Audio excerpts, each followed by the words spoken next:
Hey everyone, and welcome back to another episode of the Movie Mates podcast. I am Matthew, joined by my wonderful co-host and best friend. Callum. Hey man, how's it going? It's episode 35. We've hit that. We've hit a landmark already. It seems crazy. We've done like 35 episodes, isn't it? That's a lot of episodes. Yeah, so that was what we've already done 15 or so whilst in lockdown. So Yeah, I think we've done well to produce that many episodes. yeah. Well, listen, today it's the sequel we've all been waiting for. We're talking romantic comedies again, or maybe we're not, Yes. because we just recently talked off camera or off the podcast about whether these films are romantic comedies or comedies about romance, so to speak. But I'm just going to pass over to you, man, and if you want to tell the viewers what movies we're going to be talking about today. I'm really excited for this one. Yeah, so as Matthew said, we're going back to one of our favorite genres, the romance. And yes, it is arguable whether these are romantic comedies or comedic romances, as sort of a romantic comedy balances the two themes, whilst I think these films really focus on the romance, and the comedy is second. Sorry, the it focuses on the fuck my life. Yes, it focuses on the romance, but the comedy is secondary. Yeah. So today we're going to be talking about one of Matthew's favorite films, 500 Days of Summer, potentially his favorite Um, film. We'll hear from that later. yeah. Not that as in you. I mean, hear to that in a little while.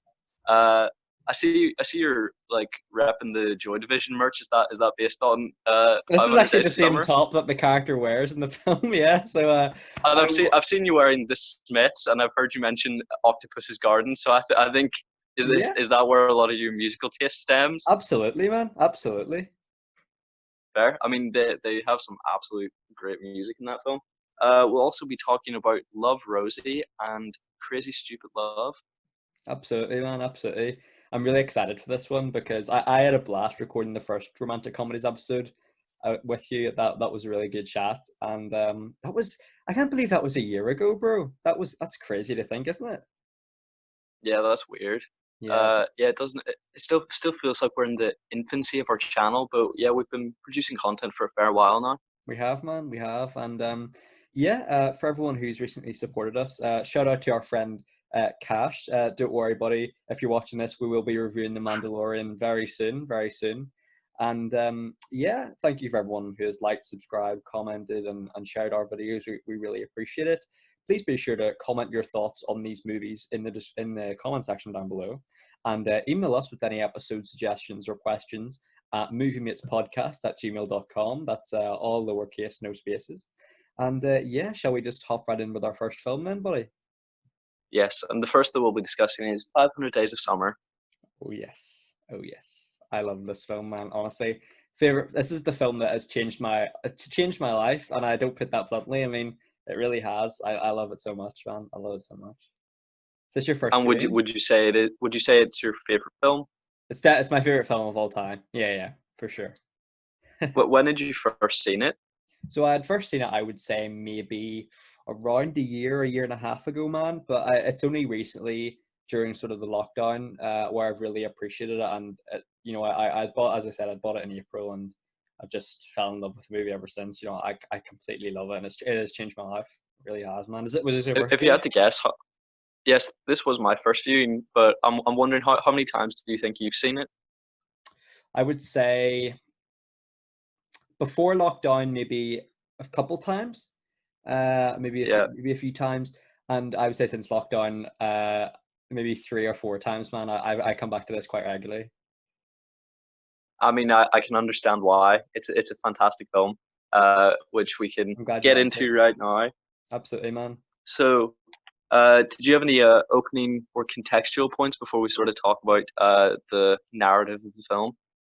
Well, I just think when you say narrative, is it okay if I just speak about like the structure of the film, or is that count, or what do you want to talk about? I'm just give me a second. No worries. Can you still hear me through the mic? Like, can you hear that? No, No. Then I just need to. no worries. I'll add this bit. Whether I don't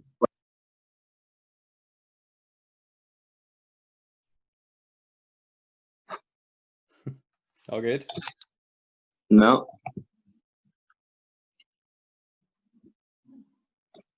Fuck's sake.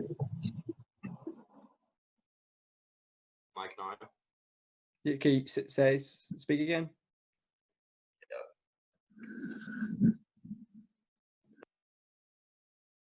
1 second. No worries, man. Don't worry about it. Honestly, take as much time as you need. It's all good. I can edit this out. Yeah.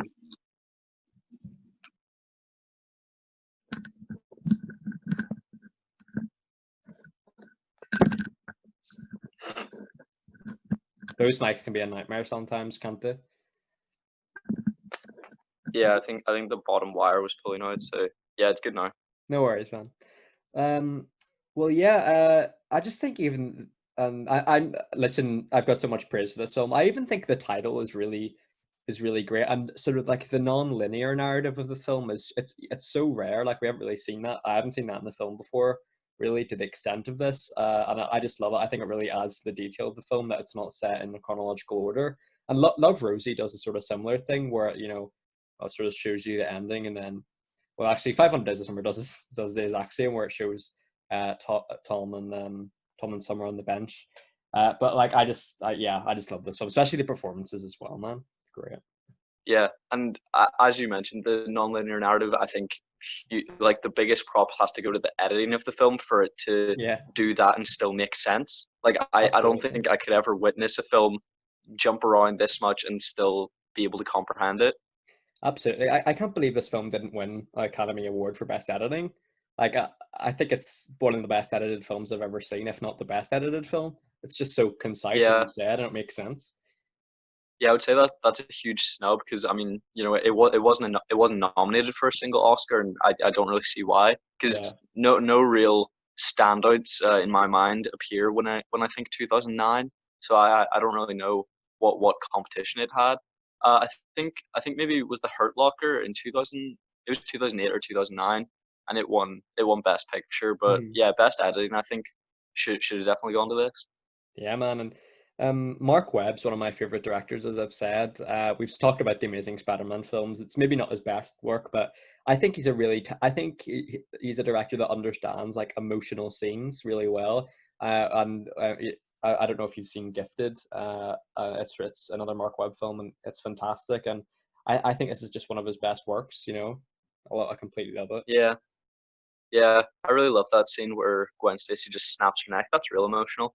Uh, Yeah, but you know what I mean. Like, yeah, I think the romance in Amazing Spider-Man is probably one of the strongest aspects of those movies. I think the romance between Peter and Gwen is excellent, despite her death. But yeah, no, I just think even Joseph Gordon-Levitt and Zoe Deschanel, they have amazing chemistry together, and it's great to see they're still good friends and still talk about the movie regularly.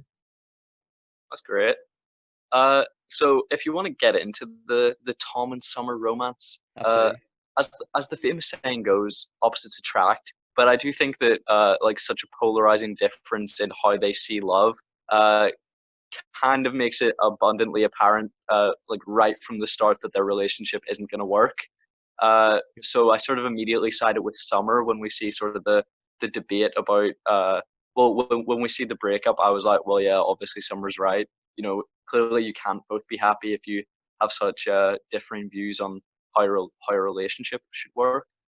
Yeah, I think that's one of the strong points of the film, that it is from Tom's perspective, and I think the movie understands it's from Tom's perspective and how flawed his expectations of Summer. Like, I think I've seen a lot of videos, like video essays about this film, and Tom doesn't. I don't think Tom falls in love with Summer. He just falls in love with the idea of her, so to speak. So for her, like she's in the right, in my opinion, throughout the whole film. She says she doesn't want anything serious, and she doesn't believe in like the cosmically destined true love as Tom does.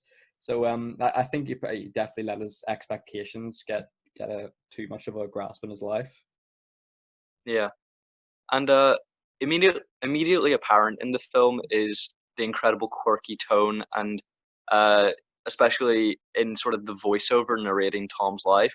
And it completely reminded me of another project from, I also believe, 2009, which is the TV show Pushing Daisies, which I don't know if Okay, you've seen. I haven't seen it, man. I haven't seen Have, it. have, have you seen it? Yes, Dad? That's fine. Yes. Go ahead, man. Apologies. No, don't worry. So if you haven't seen Pushing Daisies, I think that it's probably like I think if you watched it, it would be your favorite TV show of all time. Really? Can I Go give you for the it. quick pitch? Yeah, go for it, man. So it's set in this like incredibly colorful world of zaniness and silliness, where a character played by Lee Pace called the Pie Maker, uh, whenever he touches something that's dead, he brings it back to life. But if he Oh, touches it again, it dies. oh And wow. early in his life, he fell in love with this girl, and she died, and he touches her and revives her. Uh, so so it means that he can no longer fall in love with her, or at least have a physical romance with her. So it's genuinely hilarious, and I think you would love it. That sounds really intriguing, man. I'll definitely have to check that out for sure. Yeah, I just think it's incredibly similar to this, and I think you would love it. Yeah. I So think the yes, quirky I had written down to ask you, but sorry. No, as I say, I think the quirky tone is probably one of the best things of the film because there's a the dance scene in the film I think is just you know so spectacular and the choreography is great and I think that really is sort of indicative of, like as you said, the film's quirky tone, and it really works for me. Yeah, 100%.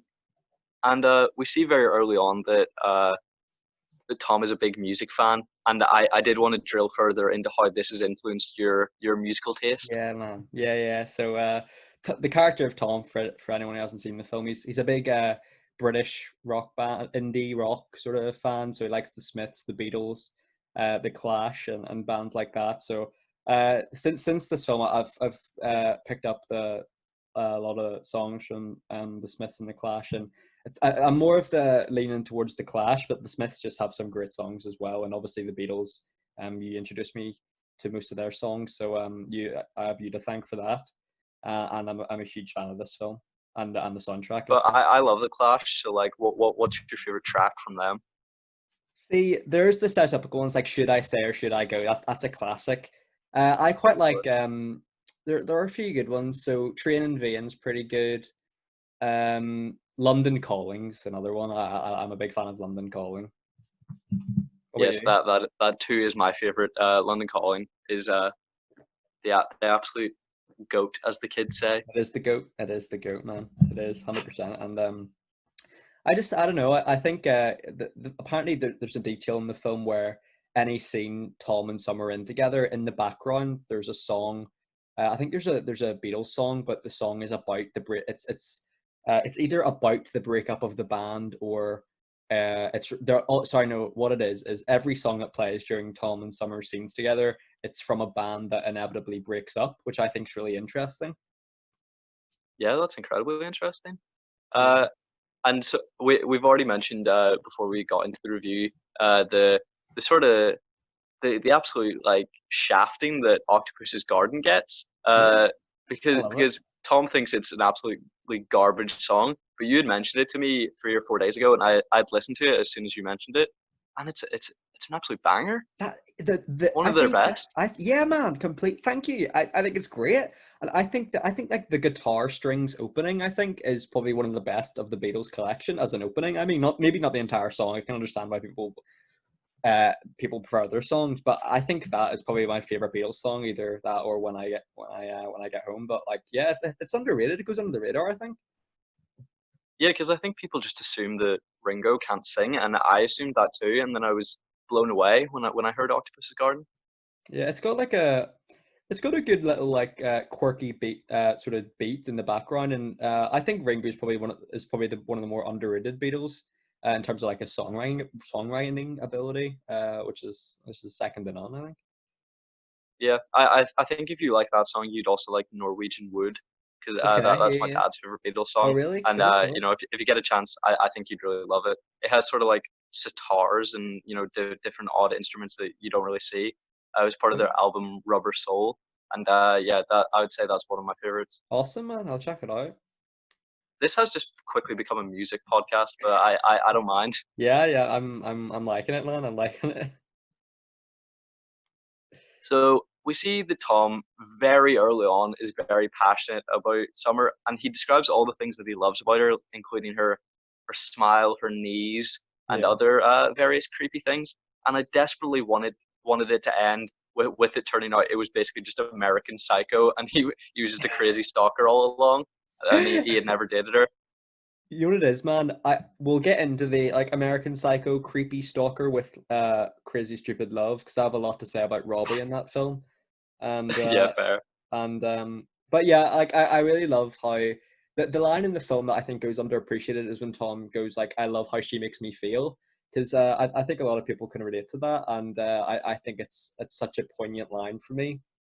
But like, and I'd love if we get our friend Jack on because I know he loves this film just as much as I do, if not more. So I'd love to have him on when we about Batman and maybe like talk about this film with him as well, just as like for like a couple minutes or something because I know he loves it. Yeah, that'd be great.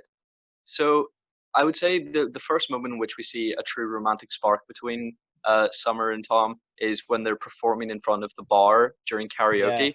yeah, And obviously Zoe Deschanel is a professional singer, so her it goes without saying that her performance is incredible. But what surprised me was that Joseph Gordon-Levitt is as well, yeah. He's because really I good. was watching it with the subtitles on, and it described his singing as slurred and off key. I But think it's I thought it great. was great. Yeah, absolutely, absolutely. He's got. I'm trying to think. I'm trying to compare his voice to what's the nearest sort of famous singer. I don't know. He's got a very distinguished sound. I think he sounds really professional, and I think he did really great job as well. Even though he's supposed to be drunk in that scene. Yeah, I mean it's his singing is truly horrific whenever he's out on his date with is it Olivia or no? Um. Is it? Oh, what's her name? What's her name? I think so. Yeah, yeah. I think it's something like that. I can't remember what her name is, but I know who you're I have it talking about. written down. Oh, what is it? It's I can't remember what it is, but I know who you're talking about.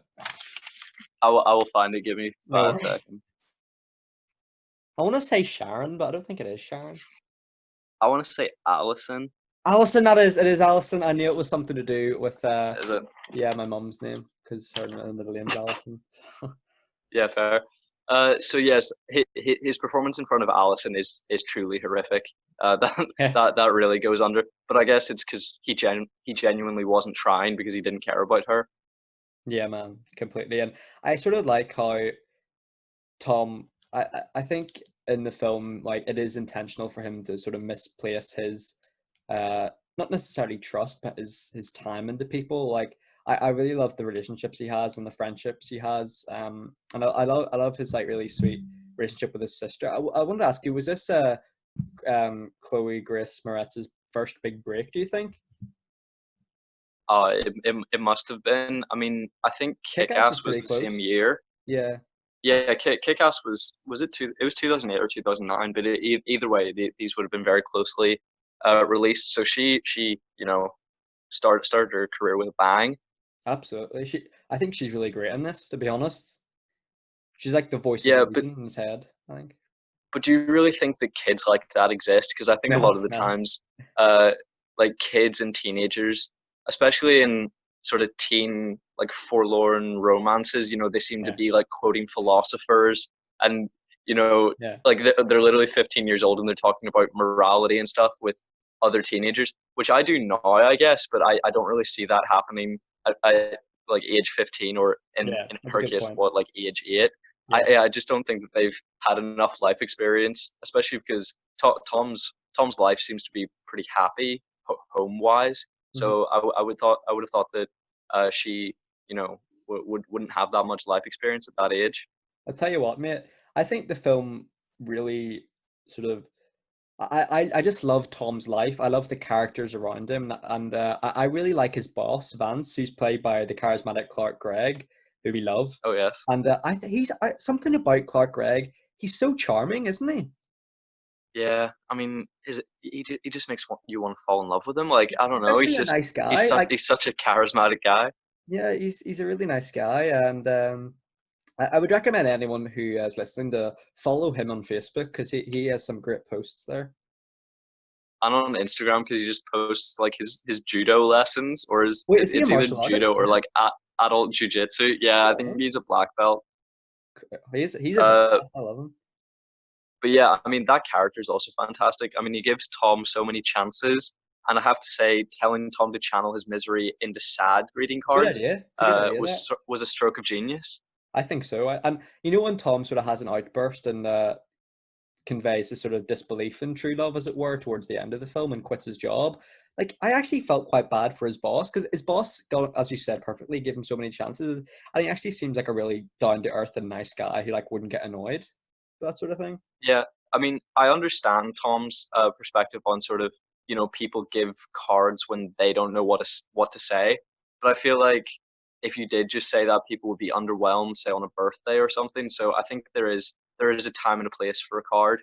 Yeah. Sort of a weird discussion, but yeah, I think there is a time and a place. But yeah, I just wish he hadn't demoralized Vance to that degree. Yeah, man. And I actually I was looking through our like I have like a collection of like books and stuff and photographs of over the years, and I was looking in it and I found your birthday card to me, the happy birthday princess one. Yep. It's one of my treasured possessions, man. Honestly, it actually is. It brought a laugh to my face, brought a big smile on my face because you wrote it in Mandarin as well. I forgot, so just open that Did up. I? What the fuck? Yeah. Yeah, that's weird. Yeah, and you returned the favor this year with a equally embarrassing princess card. The Which tradition we have, right? I either, I mean, I should still have it unless I'd given it to someone to carry because I didn't have a bag with me, so I don't know whether I have it or not.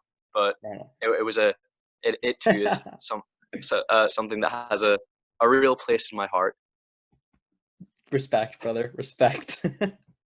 Yes. So as we're talking about sort of the burgeoning romance with Tom and Summer, as we mentioned, we'll be going back and forth between, when they're in a relationship and when they're not, Yeah. because obviously the film also defies a linear narrative. So Tom and Summer discuss outside the bar whether he likes her, and I've never seen someone have such a painfully open window to admit their feelings and still fuck it. Like Yeah. she is smiling and saying like, "Do you like me? Like me?" Like it's Yeah. basically just teenagers in It is. like in high school, chattering like children. But yeah, I mean, he's just given so many opportunities, and if he likes her so much, she's given him ample opportunity to admit to it. You know what I love so much about that scene, man? I think you're completely right. And like I think it sort of presents like the innocence of Tom really well. And I had read somewhere that in every scene, Summer and Tom are together. Like she is only wearing the color blue because and she in that scene she's wearing like a blue dress, which I think is really smart. And but yeah, I do agree. He probably had an open window to confess his feelings there. But I suppose that's maybe the charm of it. Like you said, like high schoolers and stuff. That's sort of similar with that. Yeah. And as we said, we'd sort of talked about how the film presents him as the main character, but obviously he's a flawed character because he agreed to a relationship that he knew wouldn't go anywhere. Yeah. And I know that it sucks for Tom, but I mean, he did fully agree to a non-serious relationship. So, I mean, what does he have to complain about? Because I mean, I feel like after their breakup, he calls her like, a bitch and says, Yeah. Yeah. oh, she never loved me anyway. And I'm like, yeah, she gave you the terms of the arrangement and you agreed to them. I just don't see how he has any room to complain. The one thing I do agree with you, man. I do agree with you. And I suppose one thing I wanted to ask you was when Tom and Summer. I'm not sure this is the scene that you're talking about, but it's sort of similar anyway. The scene where like Tom questions Summer about them being an item and to label themselves as boyfriend and girlfriend, and then she says she doesn't know if she wants that, and we see like Tom get annoyed because they had like they've had sex and stuff and they held hands and they're going on IKEA dates. I was like, I want to know if do you think Tom's argument has any ground to stand on with that, because he seems pretty pissed off at her that she doesn't consider him her boyfriend. Yeah, I mean, I think it's a bit ridiculous that she would sort of I know that he agreed to a non-serious relationship, but how can a relationship go on for 8 months and her still say we're just friends? Yeah, I So agree. I think at that point they're both in the wrong because, you know, if he agreed to a non-serious relationship, it shouldn't last 8 months. You know, that there should be a pivot point where it turns into a relationship, even if you don't want it to. Good point. So if she didn't want a boyfriend, I think she should have cut it off earlier. I agree, man. I think you've nailed it there for me.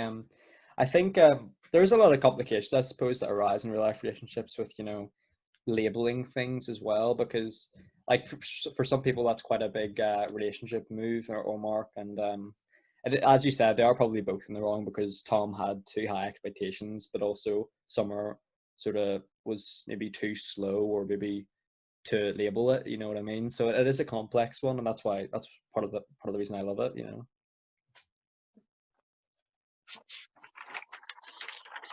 A lot of notes. I like it. I like it. Yeah.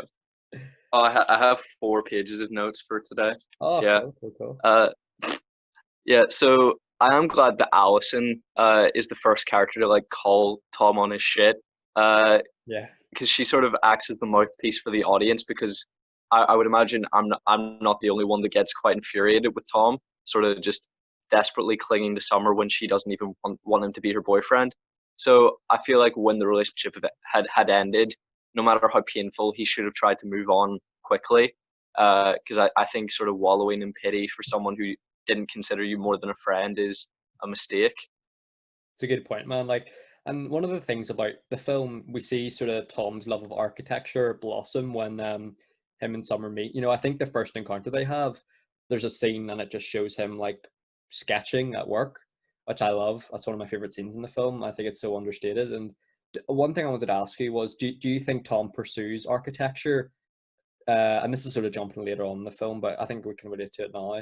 Do you think Yeah, Tom pursues architecture again because he likes it, or do you think he does it as a ploy to get Summer back to impress her? Because part of me thinks, I think personally he does it just because he likes it. yeah.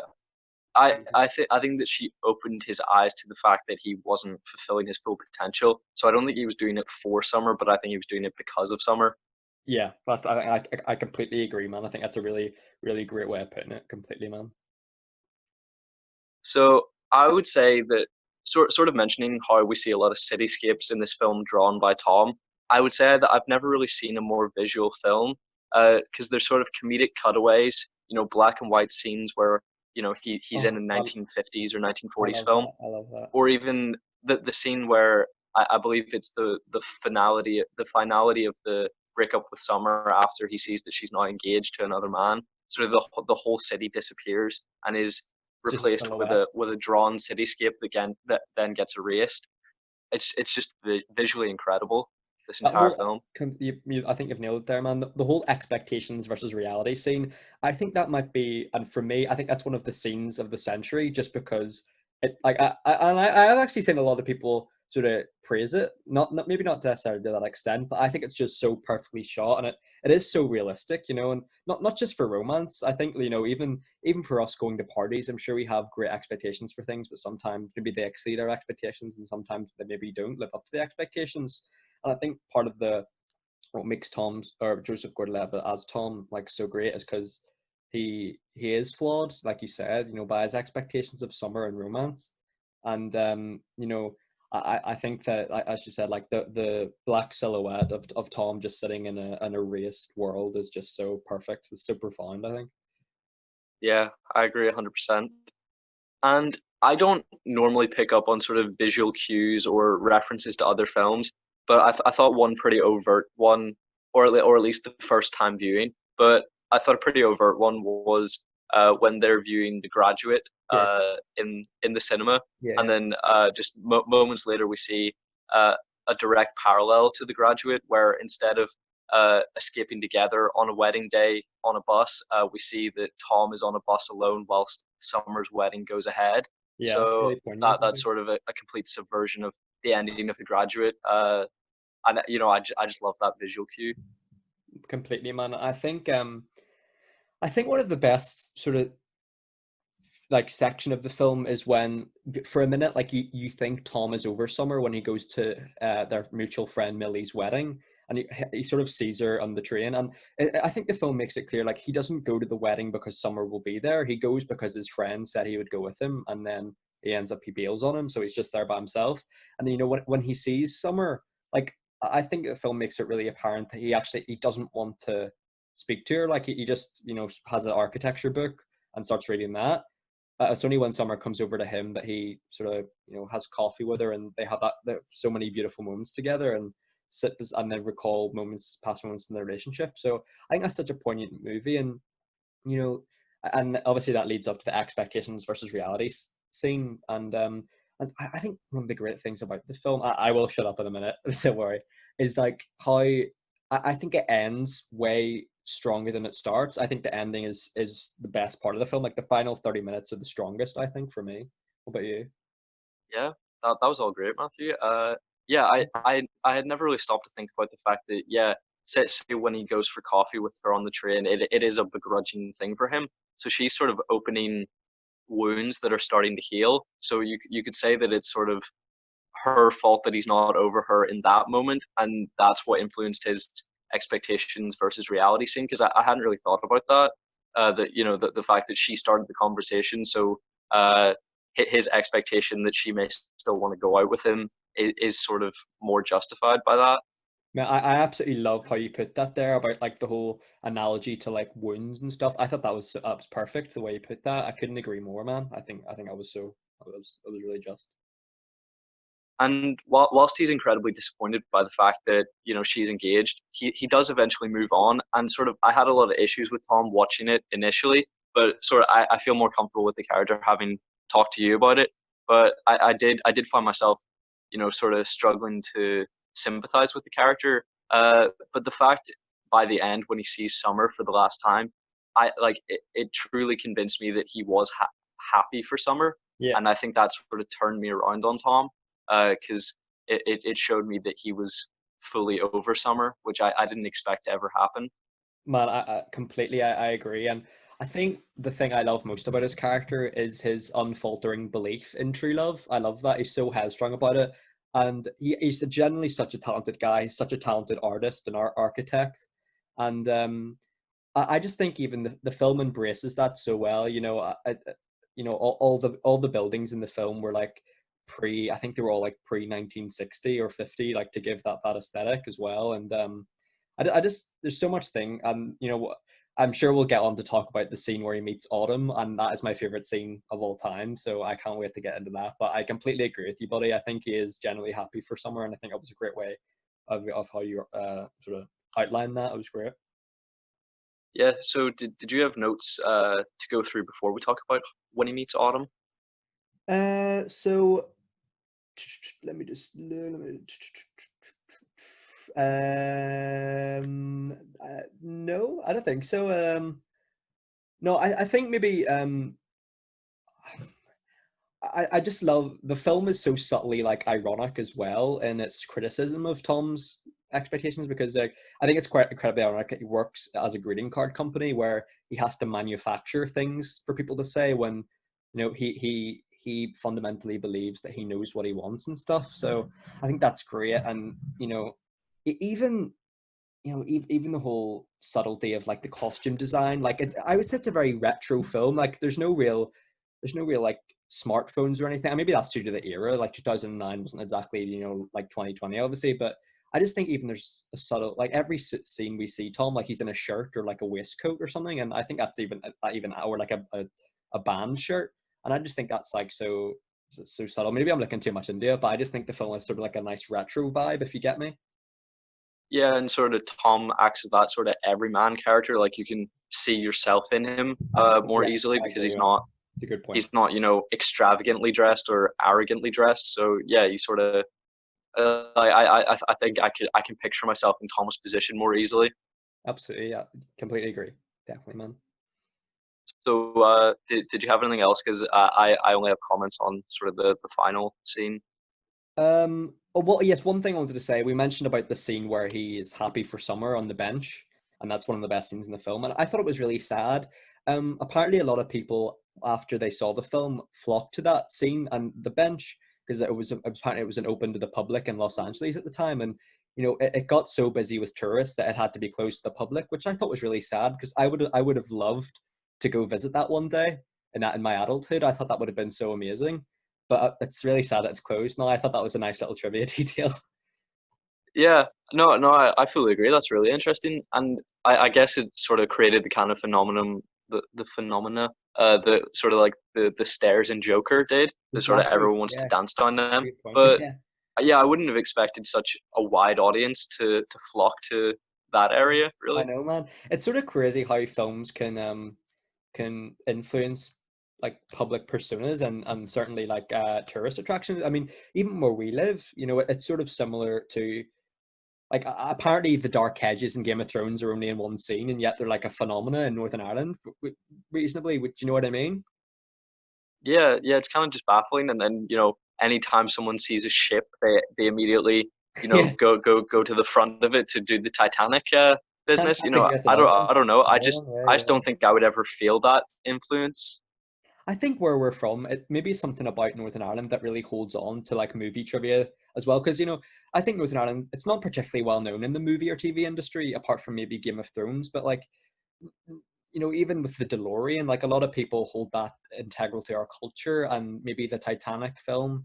I would say Game of Thrones maybe in there with the dark edges, and then maybe like the Giant's Causeway, or maybe like certain Star Wars films, because apparently a few were filmed here or in Southern Ireland. I don't know, but do you know what I mean? Like, there's a certain like movie culture over here. Yeah. Yep. Yeah, I fully agree with you. Yeah, no, that's it. I just thought it was interesting, but yeah, I'm happy to go by your concluding remarks, mate, if you about the final scene.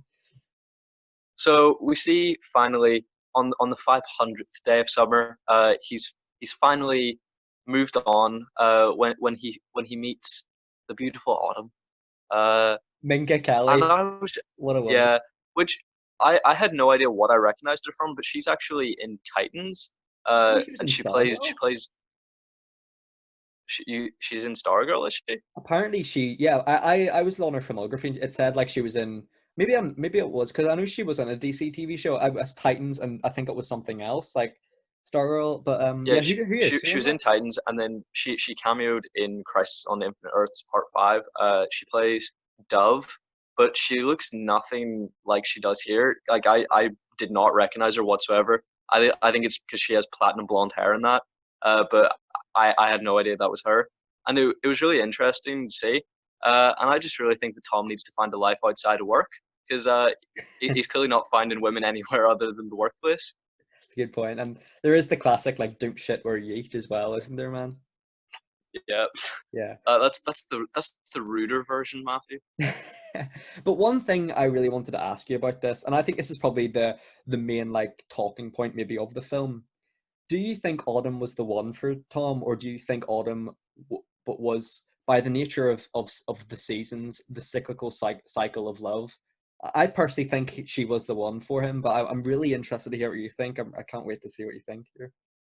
So when you sort of picture this film, like, I like to think, where would this universe go after the Yeah, cameras have stopped? How does the universe continue? So you picture her, like him and her getting married, her being, the love of his life.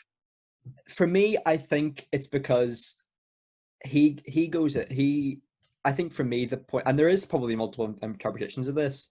For me, I think it's because Autumn's the one to initiate the conversation with him, and she's the one who notices him, and I think for him, because he wasn't expecting it, I think that's supposed to sort of show that love can come from anywhere and it can come from unexpected places. And that is sort of the juxtaposition to him with Summer. For him, he notices Summer first and he builds expectations on her immediately. But with Autumn, Yeah, it's her that initiates the conversation. And she actually, she rejects him. But, and we see him walk away and he's fine with it. He's not angry. But then she says, okay, sure, I'll go out with you for coffee. And I think what's really integral to the film is the subtle like fourth wall break. Look at the camera, and I think that signifies that she is the one for personally for me. I really wish he had done just like a full wink to camera Yeah, because yeah, I think that yeah, would just yeah. made that moment perfect. Uh, but yeah, I had never really thought about it to that depth. I sort of initially, I guess, thought, oh well, he just sort of latches onto love very quickly, and he could like women are drawn to him just because he's a nice guy, a warm presence, and he's Joseph Gordon-Levitt, obviously. Yeah, Uh, yeah, so I just thought, always, just someone that goes on a lot of dates with a lot of women. yeah. But yeah, sort of the depth of analysis that you presented, yeah, I fully agree with you. I think, yeah, I'd never stopped to think about the fact that she initiated the conversation, so she's starting the relationship even though he asked her out. So yeah, I love that. So yeah, Oh, you've that's absolutely great, turned me man. around on that. I agree with you. And you know what it is, man?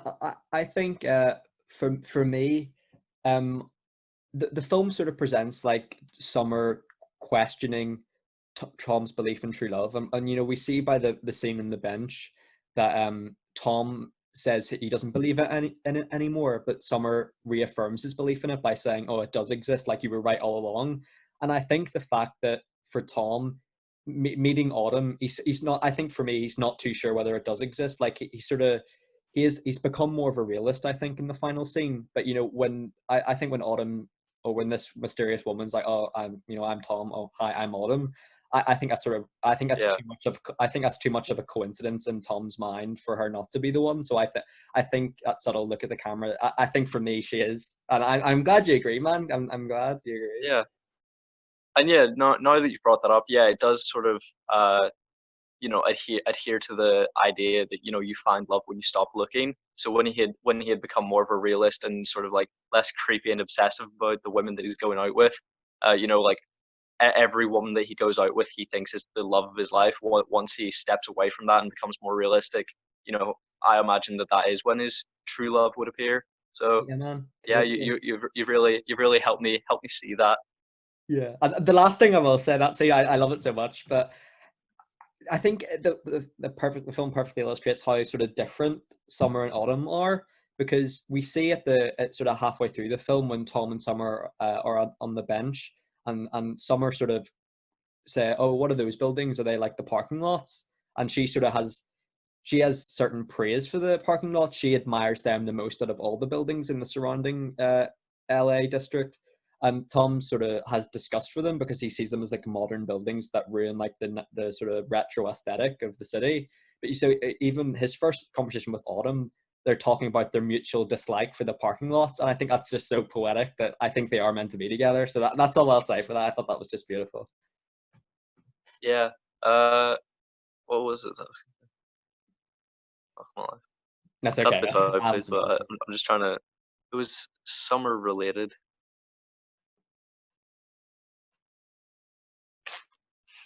If it comes back to you, don't worry. Yeah, no, I don't recall. That's okay. But did you have any concluding remarks in the film, buddy? That's all that I had. No worries. So, do you want to hop into ratings then? Yes, sure. I would love to hear yours first. So, yeah, I'm gonna give this film a 10 out of 10 for me. It's my favorite film of all Obviously. time. And Yep. yeah, and we all guessed Unsurprising. it. We all guessed it. The final scene is my favorite scene of all time as well, because I think this film is a masterpiece and it so eloquently conveys like how complicated love can be. And I think there's such an amazing like color palette to the film. And even when the whole scene when he meets Autumn, there's sort of like an orangey sort of autumny vibe with that, which I think is great. And the soundtrack is amazing. So much great scenes. We've mentioned expectations versus reality. We've mentioned the dance choreography. It's just I just love this film so much, and it has changed my life. But I thought you made some amazing points, mate, and you have definitely helped change my opinion of the film as well. And what would you give it, mate? Well, what I was initially trying to remember that I was going to say was I had heard how this film ended, so I knew for a fact when I started the film that he wasn't going to end up with Summer and that he was going to meet Autumn in the final scene. So I sort of went into the film with low expectations because that isn't the kind of film that I normally enjoy. Yeah, I'm kind of like, well, if they're presenting the entire film, a relationship for the entire film, I don't want to see him find love with just a new character that's only in the final scene. But sort of in seeing the film and how it's executed and how you've talked about it, and considering the future of the universe that we don't see but can still contemplate, it's made me love the film even more. Oh, I'm glad. And as you mentioned, I love all the same things about the film as you do. Uh, and I was initially going to give it a 9.5, but I really have no criticisms for the film, so I'm going to have to give it a 10 as well. Oh man, I'm so glad you like it. Honestly, that has made my day. I think you made some amazing points, and like the fact that a sequel hasn't been made to it, yeah, I think that's indicative of its quality. Like, do you think I don't? Would you like if a sequel was announced today? I would be a little unhappy about that. What would you think? Yeah, no, I wouldn't like a sequel at all because I think with any sequel you risk tainting the original and Absolutely. its reputation. Because right now we can ponder on the future of that universe, but if we have a definitive answer to it and we don't like it, it's so much more upsetting because then Yeah, every sure. time we view the original, we know what happens next, and it's unpleasing or displeasing. I think you've nailed it there, buddy. I think you've nailed it. I thought you made some great points. I'm so glad you liked it. I wasn't sure if you were gonna like it, so I'm really happy that you give it a 10 as well. What kind of if the viewers haven't seen our rom-com part one episode, I talked about we talked about my favorite film, About Time, Yeah, yeah, and yeah. what rating had you given that? Was it you give that somewhere in the realm of I think 9 or it was 10, a nine, right? and maybe, I think it was maybe a 9.5 or something. But would you say this film is like? Would you say About Time was like your version of my 500 Days of Summer, pretty much? Like, is that your favorite film? Sorry, my family are being a fucking nuisance You're today. okay. Don't worry about it. Uh, Don't worry about it. Okay. yes, I would say, romantic comedies, romance films, are probably my favorite genre of film, and my favorite film within that genre remains About Time. That's great. So it kind of meets all the criteria that 500 Days of Summer meets for you. And whilst I think this is essentially a perfect film, and it's not going to be one of my favorite films, About Time still just I has know. a little bit of an I'm glad edge. to hear that, buddy. Because About Time's a really is About Time, and this is sort of we're getting a bit. Well, we're not really getting off topic because it's rom com. So is About Time like? Is it a special film to you? Like, will that always hold a special place in your heart? Has it changed? Has Yeah, that film changed you in a way? yeah, it did change me, and you'll hear all about it when I eventually do my films that shaped us Yeah, episode on yeah, on the Movie Mates channel. Yeah, I don't know. It's just influenced how I look at love. I mean, I haven't had a relationship just yet. I'm still young. It's fine. yeah. But it's changed my perspective and how I looked at it, and I'm more optimistic because of it. That's great, man. In life and in the concept of looking at romance, and it's sort of it's made decisions about how I want my wedding to go, just because that's Yeah, sort of my favorite scene in that film. yeah, yeah. Uh, you know but yeah, it had a huge impact on me, and I think it's changed me in the way that I can see uh 500 Days of Summer has influenced your life. Oh, that's great, man. That's great. But listen, did you want to head into our second film of the day? Yes, which is Crazy Stupid Love. Absolutely. Let's do it. Let's do it. And I have to assume that this was your first viewing of the film. You know what? It was my first viewing of the film. I've heard a lot of things about it because I think it's one of those films that like everyone's parents have probably seen. Do you know what I mean? Like it's a very it's a Is it?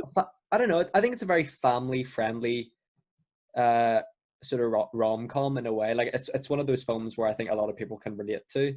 And I know we've mentioned American Beauty in every podcast, but this film is so similar to American Beauty. I think it's uncanny.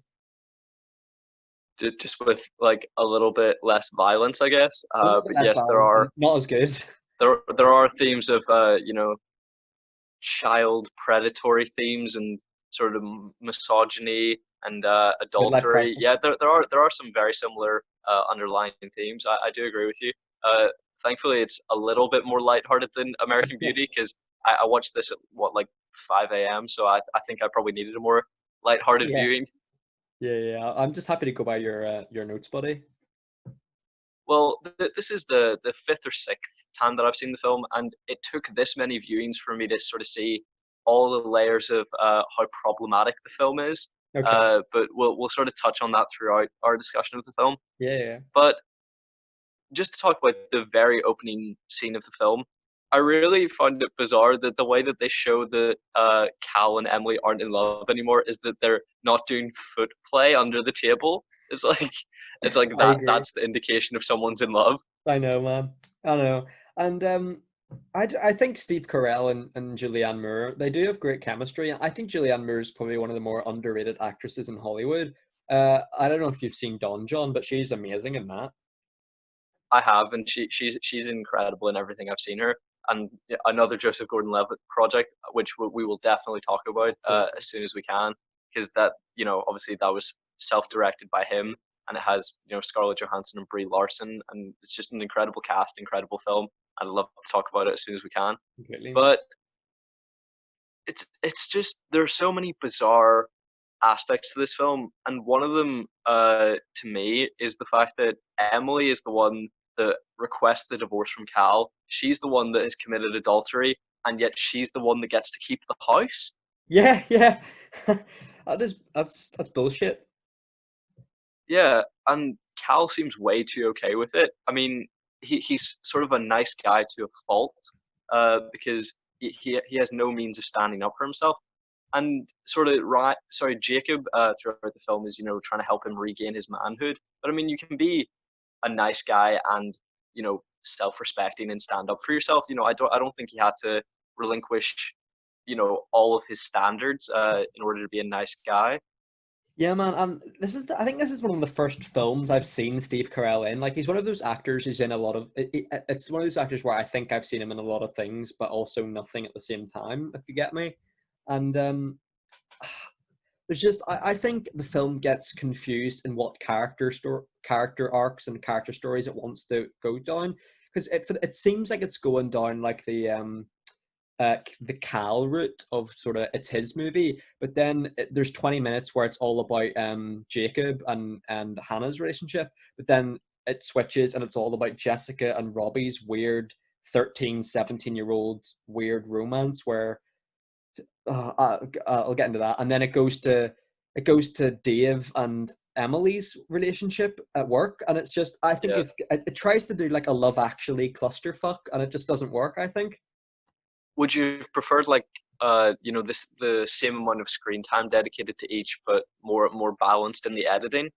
I completely, man. I just think keep it to Cal and keep it to Jacob trying to teach Cal about sort of love and stuff like that, and just have it Cal. I think just I think I do get the whole point of the film is that it builds characters who are gonna like sort of what's the word like could come in a conjunction together by an absolutely hilarious scene towards the end of the film where there's a big fight between everyone. And I think it almost seems like the director, I don't know who directed this or what directors directed it, if it was a multiple director project, but Yeah, so it was two directors, but I couldn't name them. no worry. You can or can't. I could not name them Okay. off the top of my No head. worries, man. It's interesting to know anyway.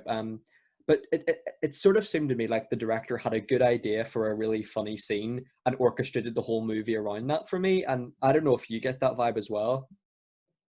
Yeah, that's very interesting. Yeah, I definitely think that uh yeah, sort of the comedic culmination of the characters at the end was probably the end goal, and then the rest was built around it. I mean, I didn't have a huge issue with sort of the dedication to each storyline. I mean, except for the fact that you should just completely axe the Jessica character, really, because I mean, she sort of just creates some deeply problematic issues for the film, which we'll get into further throughout our analysis. But I really enjoyed seeing sort of the romances fully pan out. But I mean, what I didn't enjoy seeing was especially the David Lindhagen and Emily romance, because I mean that's one born of adultery. So I mean, I have zero interest in seeing that play out. Yeah, man. And this film just You will see. I have some very ill opinions of Emily. oh no, like me too, man. And I think the film has, to be fair to it, it's got a really all-star cast. Like Kevin Bacon is like a really huge actor, and he's in it for like 2 minutes. So fair play to him Yeah. for that. But I just, I do like the film, and I don't know whether to mention, I don't know whether to mention this now or later. It's uh, I'll leave it till when I'm finally reading it. But I have a complicated relationship with it because I actually I really dislike it, but also I really love it. And it's a weird one for me. I don't know. I'll get into it later. Yeah, it's a bizarre film in most regards.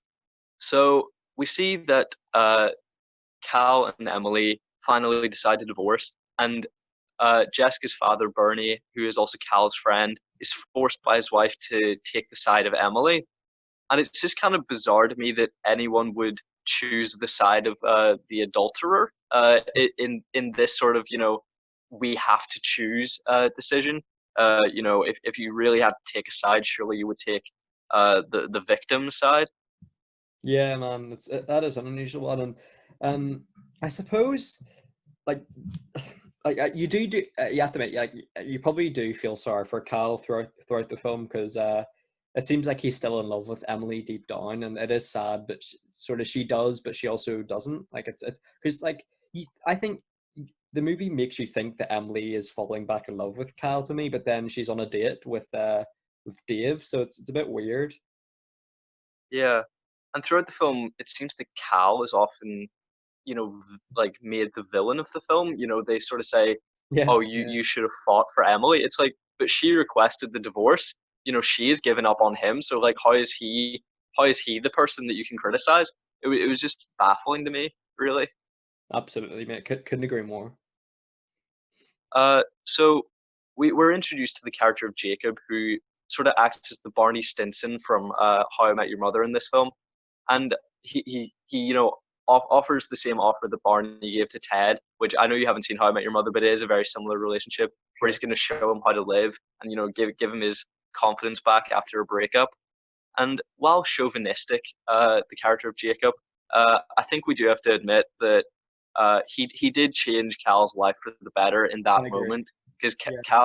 Cal was really down on his luck and he seemed depressed. And while we see that Jacob is sort of a womanizer who doesn't really respect women, at least in that part of the film, and for that, he is condemnable. I do have to recognize that he was he gave Cal his confidence back and he was a positive light in that moment of darkness. I think that's really great the way you put that there, buddy, completely. And I don't know, Ryan. I do like Ryan Gosling. I actually I started off the film really disliking Jacob, uh, but throughout the film I did like him a bit more. I think it's more. I don't know. I don't know if this is a hot take, but Ryan Gosling, there's something about him that I'm not convinced on. I don't know. I just seen him in interviews and he seems very like I don't know, because I saw him on the Graham Norton show, and it seemed like he thought he was too big time for the Graham Norton show for me. I don't know. No, I think it's the complete opposite. I think he has sort of it seems to me, and I've done a bit of research, and my favorite podcast Do Go On. They Yeah, did a yeah, whole yeah. episode about Ryan Gosling, Oh, cool, cool. and I think it's actually more that he kind of he feels he doesn't belong, like he doesn't deserve the fame. Really? So he's Okay. sort of really quiet and reserved, and that's why people kind of think, some people do think, oh, he thinks he's too good to like talk on this talk show. It's more that I think he's a really insecure guy, Maybe I've especially misjudged him. because yeah, because I mean he's obviously a very good looking man, but Absolutely. Yeah. he was actually cast in The Notebook because the casting director considered him not traditionally good looking. So they What? wanted like yeah, they cast Ryan Gosling in The Notebook so that he would act as like an approachable everyman. And then Definitely he's not like that. come out as one of the biggest heartthrobs of Yeah. Hollywood. Yeah. Yeah. He's ripped in this film completely, and maybe I've misjudged him there because, like, maybe I have interpreted his shyness as arrogance when it's not that at all. So I'll maybe have to reconsider that one for sure. Like, I think his character does grow on me throughout the film, and I have to admit, he is a nice guy. Like, I think it's time that we talk about Jessica a little because it was around this time sequentially in the film that I made a note of the fact that she was, uh, you know, initiating her plans to send the nude photos to Cal. And what are you I think doing, that mate? the worst part of this film is its sort of light-hearted presentation of Jessica inadvertently trying to make Cal a predator. Because if he's caught with those pictures that she's planning on sending him, Getting locked up, mate. he's going to get arrested, and that's going to ruin his entire reputation. Based on a romance with a child that he was entirely clueless to. Yeah, I just have a note here. Um, where is it? Where is it? Where is it? Where is it? Where is it? Where is it? Yeah, right. Okay. If you want to send nude photos to someone, right, and I'd like to preface this by saying I've never done this, but if I was going to do it, I wouldn't. But if I was in a fantasy world, I would not have physical copies and then address them to the person on the letter using their actual name. Yeah, I think it's just that I think she's an innocent character, so she just hasn't thought about the fact that, she would be causing him to commit a crime. Yeah. You know, like, Yeah. the it's Like, just so confusing to me that they portray mhm. this in sort of like a dangerous way, in such a dangerous way, because they're presenting it as, lighthearted and comedic, and then it obviously adds fuel to the fire for the final comedic showdown of the film. Yeah, But it's just one of the most bizarre, it is, man, completely. problematic portrayals of this kind of situation. I think you've nailed it there, mate. And the film sort of outdoes itself in a way because it then turns out that Robbie Cal's son has a crush on Jessica, and she gives the naked photos to him, which is uh that's even weirder. And also, like the whole like I suppose the whole message of the film is to not give up on true love and always pursue that, which I respect. But like, I don't respect like uh, let's be. I think Robbie clearly makes Jessica really uncomfortable throughout the film, and throughout the film, everyone tells him, "Oh, don't give up on her," and I'm just like, definitely give up, buddy. That you're making her uncomfortable now. Like it's yeah, that is not on. she makes it very clear that she's uncomfortable, but also, like, once again, the laws in place are, that if anyone possesses pictures of, a pornographic nature of an under 18-year-old, whether they themselves are under 18, it's a crime. So whether she gives those photos to Cal or to Robbie, she is making them a criminal pretty much. Uh, and also, I spoke to other people about this film, and I've heard a lot of people say that she is basically grooming Robbie, because she's sort of uh, preparing a child for a relationship with her, who is, soon to become an adult. And Mhm. it's just one of the most baffling things, because this has no place in a comedy film. This is a really serious issue that they portray in such a problematic way, And you know and what the it's thing is? really kind of upsetting and awkward to watch, and I just didn't get these layers when I watched it, a few years ago. Completely, man. I think you've nailed it there, and I just think it's really confusing. Like the final shot of the film is Robbie. Like, was the film trying to tell us that he was like the main character? Because I did not get that vibe at all. And like, I think Robbie just takes it way too far. We have been quite critical of Jessica and Robbie, but probably rightly so because Robbie takes Yes, it too far. rightly Like so. he delivers flowers to her doorstep. Okay, that's probably okay, Yeah, probably. that's perfectly innocent. I think that's just that's normal for a crush. But the fact that he's like, oh, my heart aches for my soulmate Jessica, it's Yeah, in it's front of so uncomfortable everyone. to watch. It is uncomfortable. Yeah, I think the film's I think the one scene I think the film completely gets wrong is Robbie and Cal's like joint speech at in the final scene. I think that scene yeah, it completely misses the mark because I think it's confused in what message it wants to send. Does it want to send Robbie's belief that true love doesn't exist, or does it want to send Cal's message that he does believe and that he's going to pursue? But then it sort of gets confused. Like if you're pursuing to the extent where it makes the other person uncomfortable, don't pursue it. You know what I mean? Like yeah. That always a that's line. wearing them down. That's you know Yeah, harassment. It's exactly, it's it's man. not love. Yeah, Uh, but yes, I think the film could have easily added a few lines of dialogue to that, like, final showdown in the garden, and that be the end of the film, and it would have been much more satisfying. If he had declared his love in private to Emily there, while she's rebuffed David Lindhagen, I think that would have been much more effective than, this sort of completely, man. gross, creepy public display of affection. The grand romantic gesture at the end. Yeah, it just oh, it's just a well of awkwardness, this film. Because in the end, I don't know. Yeah, I'm also incredibly conflicted on this film, because in many ways I love it, and Yeah, then just watching the scenes with pretty much every scene with Robbie or Jessica or both is just painful. I agree, man. I agree, and I think the film, like, I think its message is really like it's sort of like it's it's sort of like the oxymoron of itself in a way because it sort of presents like always pursue your true love, but then I think, you know, if you believe in true love to a certain extent, you believe that some things are not meant to be, whereas some things are meant to be. So I Yes, think if you're pursuing it to the extent where nothing's happening, it's quite like Robbie and Jessica not meant to be. I think Cal and Emily not meant to be. You know, yes, I think the film's exactly. message is confused whether it is meant to be or it's not, and I don't think it is meant to be. Yeah. I don't really see, you know, one plus one equals two. So if you're in Yeah, love with someone and they're not in love with you, how does that equal soulmate? yeah, You know, completely, it's completely. completely baffling. Yeah, and maybe, Uh, yeah, yes, I agree. yeah. Oh no, what were you gonna say? No, I was gonna say maybe it's because like maybe I'm being too harsh on it because we've just talked about 500 Days of Summer, and the ending of that film is for me like Tom finding his soulmate. But like I think if you want to in a romantic comedy, if you want to present the characters being soulmates, you have to present like a relationship where it's clear that it is meant to be, and it's not the character. Like, don't start a film where the characters get a divorce and tell me they're meant to be by the end, because I don't think it is. Yeah, I mean, if you can really betray your partner so much by committing adultery, Yeah, it was not true love, good point. I you forgot about know, that actually. because Yeah, yeah. yeah, you know, and we'll move on to the film's portrayal of women soon. Yeah. So Cal obviously becomes a ladies' man a bit more under the direction of Jacob, and Mm. he has sort of a moment of confrontation with Emily where she says, "Oh, you really showed me," you know, in reference to the 8 women that he's had sex with since Yeah. their divorce.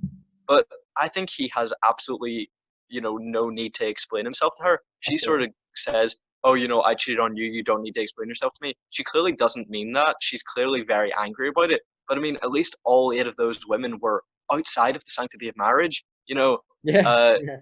like you're like, you know, you may have only slept with one person, and she says, "Oh, you really showed me." It's like, yeah, you had sex with one person whilst you were married, so that Exactly.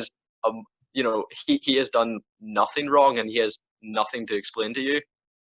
I think, yeah, I have a note here. Like, he can sleep. Like, I think is that Emily has no reason to be mad because I think he can sleep with as many women as he wants to outside of marriage, because like I don't think Emily has any excuse because she cheated on him. So, do you know what I mean?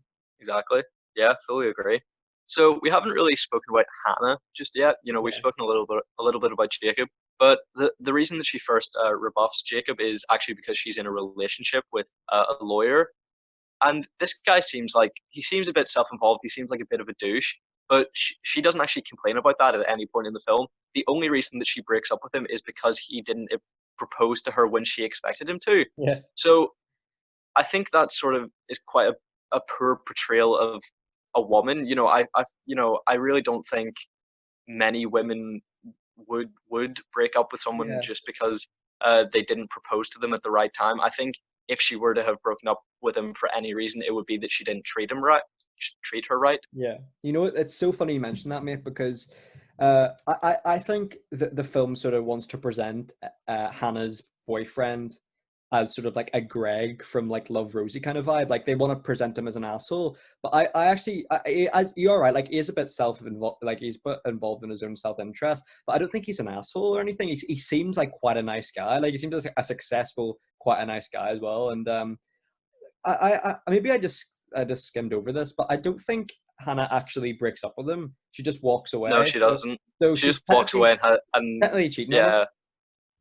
Well, I mean, she doesn't have sex with Jacob that first night when she intends to. So she does cheat on him in the sense that she kisses Jacob, but I imagine that she broke up with him Yeah, explicitly the next day before she actually started dating Jacob. So I think the you know the public display of you know rage kind of solicited a breakup. So I think that's fair enough. probably justified enough. But yeah, you know, her boyfriend was supportive of her taking the bar, and he offered her a job in his firm, and she's like, "Well, fuck you then." Yeah, And I just don't think yeah, it just didn't resonate with me. Obviously, we can't speak to the female experience, but we have a lot of female friends, and we know that you know I don't know that just wasn't a rational line of thinking for me. You know, if you were to I have an agree issue with that relationship, it would be his treatment of you. It wouldn't be the fact that he just hasn't thought long term about the relationship. completely, buddy. And you know, one character we haven't really talked about is Marissa Tomei's Kate, and Yes. I think I really enjoy. I really like her character, and I sort of thought that the film was going to present this the arc of her and Cal were meant to be, and I was really confused they didn't. And even during the final scene, where like Cal is looking for a place to sit in the auditorium for his son's like graduation, there was I noticed there was like a seat right beside Kate, Yes. but he just doesn't Yeah, sit yeah. there. I don't know if that was intentional or not. Yeah, I don't know that the empty seat was intentional, but I definitely had the same thought as you, and I think that, I mean, she respected his honesty. She seemed to love everything about him, and she seemed to like him for him, because whenever he tried to put on sort of the game player attitude that Jacob has, she resented that, and Mhm. she appreciated him being himself. So yeah, Absolutely, I think they were a much better suited couple than him and Emily, who would betray him. So absolutely, man. yeah, that the idea that he goes back to Emily, I just completely resent, honestly. Completely, buddy. And even the whole relationship between Jacob and Hannah, I think the film gets so confused in the characters. I thought it seemed really out of character for I have two things. I think it's really out of character for Jacob to just disregard and forget about Cal's influence in his life when he meets Hannah. Like he just completely ignores him and doesn't answer his phone calls for weeks, it seems. But also, I Yes. think Cal's rejection of Jacob and Hannah's relationship is really out of character. Like, well, I know Jacob's a bit of a player and he is a misogynist, but he's not that much of a misogynist that he's an asshole. I think like he seems like an okay guy. You know what I mean? Yeah, I think that, on the surface layer, he appears to be a misogynist, but I think he does have a deep respect for women, but he's just using sex as a way to fill like the Yeah, emptiness inside of him. a good So point. I don't think Really, it's that he really well put. sees women as sexual objects. I think it's just that he sees sex as something material that he needs to have to give him a sense of happiness that he can't. As he said, he's tried to buy happiness and that hasn't worked. So I guess he's kind of just trying to fill his sad, empty days with whatever you know attempted happiness he can have. Yeah. It's not the women that he doesn't respect. It's he doesn't respect himself. Yeah, I think and that's a really really great way of putting it, buddy. And obviously, like, there's no place for misogyny at all in society. And I think I can understand why Cal would want to disapprove of the relationship if the movie outlined Jacob as a complete misogynist. But I know he is a bit of a suave ladies man and stuff, and like you know I don't know because I sort of thought Cal's reaction was a bit unjust. Like I thought Jacob he seemed to treat Hannah with the utmost respect, and I admired that. And he'd sort of changed and learned to grow and learned to respect women in a more appropriate way. And I really thought that was great character development for him. But for Cal not to reciprocate that in sort of giving him his approval, I thought that was a bit out of character, a bit strange. Yeah, I guess it's just the fact that he knew him too well. But I mean, if you're thinking that any man that's dating your daughter hasn't had sex with other people, that's probably naive. So I guess it's just that he witnessed it firsthand, so he knows it for a fact. And I guess that's just what made him, be adverse to the idea.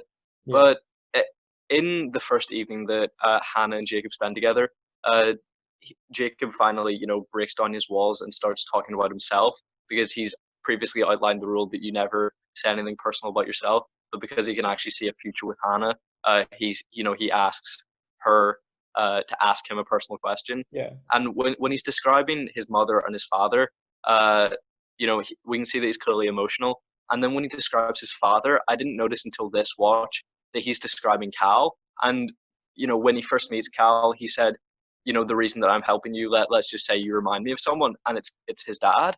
And I never really I good. I never never got picked that up on that, before. mate. That's fascinating.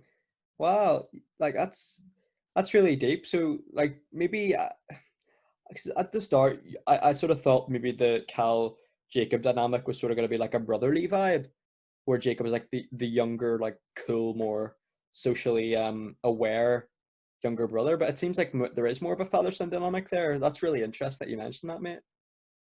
Yeah, I mean that may not have been intentional, but that's sort of what I picked up on when he sort of describes his father as nice to a fault, which is sort of how I would quickly summarize the character of Cal. So I think that especially because he says that his mother was sort of cold and vain, which is kind of like Emily and her treatment of Cal. So I kind of thought that, Hannah's parents paralleled Jacob's That's a similarly. really good point, man. And I think so the movie sort of counteracts that for me by presenting the message of you have to be like a suave ladies man to get women, and it sort of the film sort of outlines how Cal has changed to get to like sleep with a lot more women, and like they sort of present that Jacob's way is the only way to get women. I don't necessarily agree with that. Like it's probably more like the film sort of presents it as more effective, but I think even we see that with Cal and Kate's relationship. She, as you said perfectly, like she sort of disdains him for that, and she more she sees him for him, as you put beautifully. So I thought it was really odd for Cal to like adopt Jacob's philosophy on romance, where when all the success he's ever had with women was really with Emily and Kate, when he was just being himself. Yeah. So yeah, I suppose I agree with you because Kate was actually uh because I was sort of thinking about it, oh, maybe, Kate was just the one person that didn't adhere to that sort of idea of, being picked up by the suave ladies man. Mhm. But then she was actually the first person of the 8 women that he had sex with. So that means that, he sort of had to return to, yeah, Jacob's philosophy. So yeah, I fully agree with what you're saying there. That's great, man. And I have been overly critical of the film. Like there is some amazing stuff in there, and I actually do like all the characters individually. It's just when their paths cross, I don't like it as much. But you have made some great points. That father son little nod there was really interesting. I didn't pick up on that. Yeah, and I agree with you that a lot of the dynamics are problematic, but I would say the one that I don't really have any issue with is every scene that Hannah and Jacob share. I love, Me too. for whatever reason. Like I think that is the highlight of the film. Yeah, and like when you first saw the film, did you ever expect like Hannah to be Cal's kid? See, I watching it back. I'm like, well, obviously when they say Nana and then people are calling her Hannah Banana, I think it's much more obvious on this watch of the film, Sure. and the fact that there's a lot of interconnectivity, that must come around to connect in some way. But I would say the first time I watched it, I must have completely have not seen that. Did you pick up on it early on? Not at all, man. It was a really great twist. I thought for me, I thought it was really humorous. That's probably the best scene in the film. I would say, like the whole gardens fight scene, and I love that part. That was marvelous. I think the film really it is a slow burn. I think for the first 40 minutes, but I think in a similar vein to American Beauty, I think the ending is where it sort of picks up because in American Beauty, all the suspense is put into the final sort of 30 minutes, and I think that's the same with this Yes. film. Yeah, because I felt that I had pretty much watched most of the film, and then I realized that Hannah and Jacob hadn't even begun their relationship, and then I clicked on the runtime, and it was like an hour and 20 minutes in of 2 hours. So Yeah, yeah, it is a really slow burn for the first part, and yeah, as you say, the third act is where it really comes together and becomes interesting. So yeah, I fully agree with you, and I do really think that culmination of all the storylines in the garden is maybe one of the funniest film moments of all time. I agree, buddy. Definitely I one of my agree favorites, I think. for sure, man. For Uh, so after the events of that garden incident, uh, it's very odd to me because Cal becomes, like the family pariah just for wanting what's best for his daughter. As we've sort of said, we sure sort of struggle to see where he's coming from because in him becoming a ladies' man, he's also no better than Jacob really. Uh, because it turns out that behind closed doors, and very obviously before his ladies' man days, Cal is a great guy, and behind closed doors, Jacob's a great guy. Mhm. So I think if they just you would have thought like their heart to heart in the bar would have really solved the issues, but it isn't until the very end of the film that uh they sort of reconcile. That's such a great point, mate. And I sort of think when, as you said perfectly, like Cal sort of becomes the family pariah, and he sort of goes back to his ways of a midlife crisis, somewhat. And we see him like alone at the bar, and I think he's opposite either. It's a man who I don't know if it is Jessica's dad, is it? No, it's a guy that resembles Bernie, but I don't even think that's intentional. I think he's meant to look how Cal looked, Yes. on his first trip to the bar. And and it's funny you mentioned that, bro, because I think it's like you said, it is supposed to mirror Cal before he met Jacob, and I think it's really confusing that for a character arc, I expected Cal to develop where he becomes Jacob for this guy, and I expected him to like for there to be a montage of Cal getting his life back together by helping this guy and being the Jacob in his life. All right. The film takes like a confusing.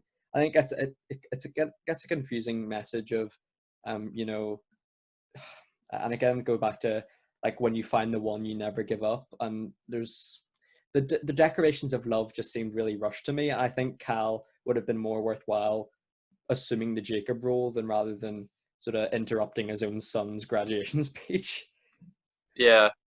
But as you said, I sort of, yeah, hadn't my mind hadn't gone to, him becoming the Jacob, but at least looking at this guy and then looking at himself, he should have been able to see in that moment the positive influence that Jacob has Absolutely, had on yeah, him. exactly, man. And Exactly. but then, that's right before sort of his and Jacob's heart to heart, where he still rebuffs him. He says, "I will never give you my approval," and I just thought Cal doesn't really have the level of self awareness to see how good of an influence Jacob has been overall. But man, that's a really great way of putting that. I personally couldn't agree more. That was great. Yeah, so despite getting meaner, like for the most part, you know, Jacob has made Cal a better guy. So it is really sad to see. Uh, it's really sad to see that he goes back to Emily and doesn't realize that he should look for someone that isn't going to betray the Yeah, sanctity of their marriage. yeah, man. It was it I was would just have really disappointing I because would, he yeah, man, deserves better. absolutely. I would have loved if he would pursue a relationship with Kate, and Kate ended up forgiving him for not calling her again. Like, I just think the ending is really misplaced, and I think the movie gets it really completely wrong. And I think up until that point, the film is generally like pretty great, and I think the ending completely ruins it for me because like it sort of presents like Robbie as like the hero of the film, like, oh, pursue your dreams, kid, regardless of the Yeah, thoughts. I think that's really misplaced. It just we've mentioned we I know we have mentioned that, and like you said, Emily is. I think Emily's character deep down she is a really good person. She does miss Cal, but like I just think I don't think the film presents the right themes and message there for them to resume that relationship again. It didn't sit right with me. I think no, potentially I would rather if he was content being single and just being there for his kids and being a friend to Jacob and a father-in-law to Jacob rather than a guy who assumes a relationship with his divorced cheating wife. yeah. I think with a very quick once over of the script, before they started filming it, it's a full 2 hour film. Hmm. So really, they could have cut this down. And I mean, if I were to do my, the Callum edit of the film, you know, The Callum cut. just if you take out every scene with Robbie, every scene with Jessica, and then add a few lines of dialogue to the garden scene, and then make that the ending of the film, Absolutely, I think the film absolutely. is 10 times better. Completely, bro. Couldn't agree more. That would be good. That would be really good. Like that being said, I still Because really did have a good time with the film. Like I know I've been really yeah, critical, but I generally do which is think so it has so weird. much potential. Yeah, it's such a bizarre film. I think, isn't it? Yeah, because as I've said, I've seen this film maybe 4 or 5 times, and it's really enjoyable. Like I can't help but really enjoy watching it. But then just every scene, I'm like, what the fuck are they doing? Yeah, Because you know, I would say like I can't help but love it, but the portrayal of women is deeply it is. problematic, It is, man. It and is. I think it's because there were several writers on this film. There were 2 directors, and all of them are male. So Maybe that's the why. you know all of the main characters are male, sort of the ones leading the romantic storylines are male, and then all of the females have something like incredibly, you know, admirable about them. The main female lead cheated on her husband. The other one another seems irrational, and then the other one is attracted to like a 40-something-year-old man and gives nude pictures to a 13-year-old. I think there had been more women involved in the project. I know that there were female producers, uh, but I just think it really needed a more female influence, because Great point, I man. think it would have made the movie a lot more well-rounded, and they would have recognized that especially the portrayal of Jessica was deeply problematic.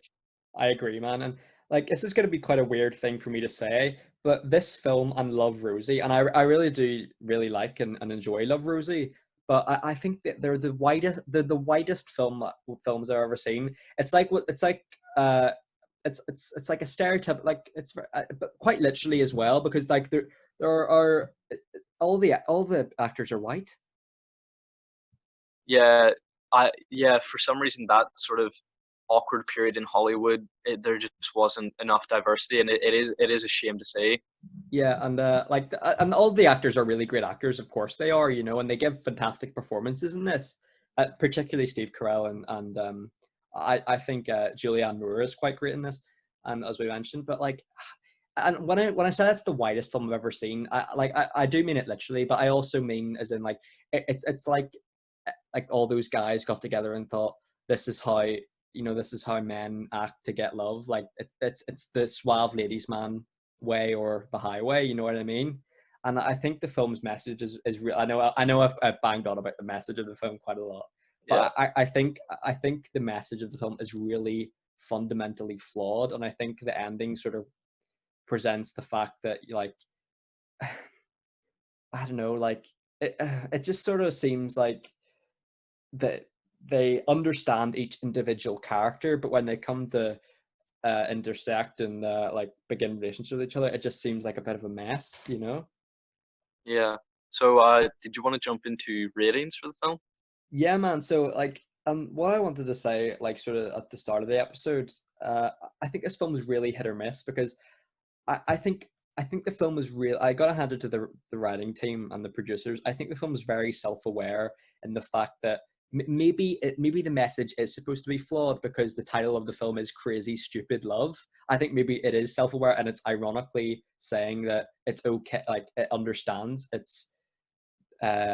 understands its flawed message. What do you think about that? Yeah, yeah, I think they are painting the view that love is irrational, but and yeah, maybe that influences the message of the film. But I still think that the portrayal of women in Yeah, the film is probably good the point. worst thing about it, because it is kind of offensive that they don't have, you know, a truly admirable female character. You know, we've mentioned that, you know, Jacob, you know, all in all is a character to be admired. You know, Cal is, you know, kind to a fault. Yeah, Robbie is kind of a gross little creep. Yeah, fair. Let's put him in a different box. But then all the women just have one dominating personality trait that just makes them sort of not worthy of admiration, and that's really sad to see, because you know I really want a female character that, you know, I can sympathize with or admire, or you know, identify uh, with even. yeah, or identify with, you know, despite being male, you know, Mhm. because that's what most good films manage to do, which is Completely, buddy. baffling because I do enjoy this film whilst Okay. recognizing its Yeah. huge problems, like huge problems. Yeah, I agree, man. And I think Emma Stone's character is probably the closest one to like an empowering sort of identifiable character. You know, I think she's like the closest to a good female character. She's not there yet because we've talked about like her irrational anger towards her Yeah, husband and stuff, or her sorry, would be husband. But no, I think there is massive problems in how it presents women. That being said, I still do enjoy that. Like, it's an enjoyable film that if it came on the TV, I would watch and I'd enjoy. But I think, and maybe it's because we've become not necessarily, and I don't mean we've become more critical in a bad sense. I mean like we're watching a lot more movies and we're having more like critical reviewing minds. Do you know what I mean? So I think maybe yeah, so for me, I'm probably gonna have to rate it two different ways. So that enjoyment, but yes, also I fully agree with you. so I'm gonna have to give it as an enjoyment. I'd probably give it a nine. I think it's a really great film. But as a general film, in a similar way that I'd rate it to like 500 Days of Summer or I would rate Avengers Endgame. Say I'd probably give it a six. Yes, I think the like you said perfectly. You had some great points about the fundamental flaws. It lowers it for me. What about you, mate? yeah. it's very weird. Mine are exactly the same. You know, Really? I was gonna throw out the fact that yeah, we need to rate this on both enjoyment and quality. And my enjoyment, you know, I really love watching it. Whilst I don't love the film, I love watching it. Yeah. And yes, I too would give it a 9. But Awesome. then recognizing the huge flaws, you know, it I would say half the characters are great, half the characters are terrible, Yeah. and the characters are what make a film. So I have to give it roughly half a mark. So I too would give it a 6 out of 10 That's for awesome. Yeah, quality. I think we have a lot of similar thoughts on this film, which is really interesting, and that's great because I had a good time watching it, and I thought it's a very divisive. It's a film that I think my rating could probably change over time. Like it's one of those films that I think we could definitely go back to and talk about again, see how we feel about it. And but yeah, like did you want to move into our third and final film of today, dude? Yeah, definitely. Let's do it. So our third and final film for today is Love, Rosie. I Absolutely. once again need to very noisily get my name. No worries, man. Yes. So Awesome. so this was a film that I had asked you to watch for today. And I have to assume that this was your first viewing of the film. It was Would that indeed, be mate. correct? It was indeed, mate. Yeah, yeah. And what did you think about it? You know, just your plain initial thoughts. So, like in a similar sense to Crazy Stupid Love, in a weird way, this film is like, in a weird way, I love your hat, by the way. Thank you. In a weird way, it's very similar tonally to me to About Time, but I think it's definitely not as good as About Time because this film feels like a lot. It feels like a very stereotypical do they or don't they romance in the sense that the that in the sense that you know that they'll end up together by the end of the film, but you don't know how it'll end up. And there's some fantastic twists and turns in there for me. I think the whole like teenage pregnancy thing is phenomenally dealt with. But uh, it's a really weird one for me again because I had a blast with this morning when I watched it. But look, I think some of the I just think some of the points that we're going to talk about could change it for me. What are your thoughts on this? Well, yeah, as you sort of described it as sort of About Time light, I would also, you know, in short summary of this film, I would probably call it the most Richard Curtis film that wasn't made by Richard Curtis. That's a great way of putting it. Actually, that's a really good way of putting it. And if I had to sort of, you know, parallel it to two films, it sort of seems like a mix of When Harry Met Sally and Notting Hill. Now, of course, you know, Yeah. I know that When Harry Met Sally was made by Rob Reiner and written by Nora Ephron, and Notting Hill was a Richard Curtis film directed by Rob Reiner, I believe. Yeah, I think so. So you know, I just think that those two themes, like the will they won't they of the friends from When Harry Met Sally, and then sort of the side characters and the you know public declarations of love from Notting Hill. I think that it is incredibly Rob Reiner and Richard Curtis influenced, which is Absolutely. probably why I have such good memories and strong feelings of love for this film. That's great. And I think that I think I might end up rating it uh, very high, let's say. That's great, man. I can understand why people would like it because it's a really unusual film in the sense that the guy and the girl are sort of best friends from childhood before they kindle their romance. And I kind of like that the film presents the message of well, this is was I don't know whether I see I want to hear your opinions on like are Alex and Rosie sort of meant to be because we see that they end up in different directions and you know both of them like what both of them get cheated on, both of them one of them's lives completely changes in the fact that they have a kid at 18, which is it's a really unusual plot point for to have in a rom-com. I thought that was really compelling. Yeah. Well, just to answer your question, I don't really think they're meant to be. I think that they're just really good friends and they happen to be both attractive and they're like, why wouldn't we date? You know, Yeah, I don't think they're I don't know. I don't you know, they spend so much of this film apart, you know, separated by, you know, entire countries, you know, thousands of miles. yeah, sure. And I think they maybe just didn't spend enough time on screen together to convince me that they were soulmates. It's a really good point, man. That's a really good point. I'm just happy to go by your notes, mate, because I'm really interested because you seem like you had a great time with this. So I'm fascinated to hear your points, buddy.